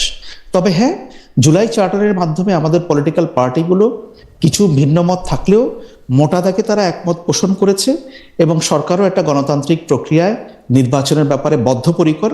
এবং আপনি যদি আমাকেও জিজ্ঞেস করেন, আমি মনে করি আমরা যদি দ্রুত গণতন্ত্রের পথে আমরা ফিরে যেতে পারি তাহলে we have a very bright future.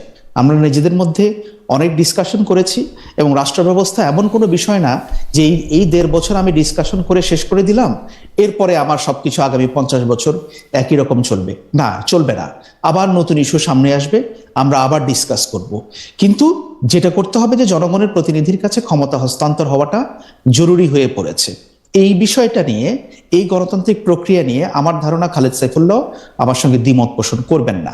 বাকি যেগুলো নিয়ে ওনাদের মধ্যে ভিন্ন মত বা কিছুটা কম মত, দ্বিমত হচ্ছে, এগুলোকে আমি অত বড় করে দেখি না যত বড় করে দেখানো হচ্ছে।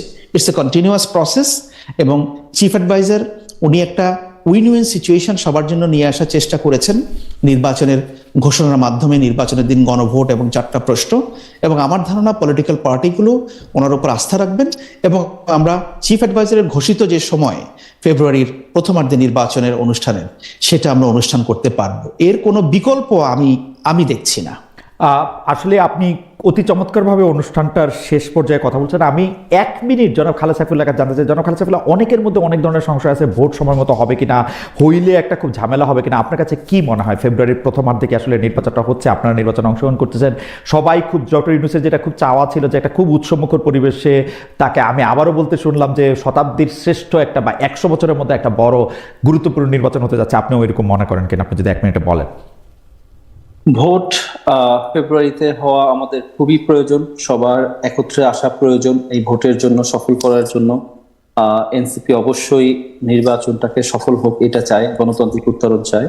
এবং প্রফেসর ইউনূস চেয়েছেন যে উনি একটা অসাধারণ ভোট উপহার দিবেন। আমরা আশা করি উনি সফল হবেন, বাট অনেকগুলা কনসার্ন রয়ে গেছে সরকারের প্রস্তুতির জায়গায়। ফর এক্সাম্পল, একদম লাস্ট মিনিটেই বলি, আপনি ইউএস থেকে কথা বলছেন, প্রবাসীরা এবারে প্রথমবারের মতো ভোট দিতে পারবে। এনসিপি থেকে আমরা মাসের পর মাস আমরা লবিং করেছি, অনেক গিয়েছি নির্বাচন কমিশনে তাদেরকে এই কাজটা করানোর জন্য। দুঃখের বিষয় হচ্ছে তারা ফাইনাল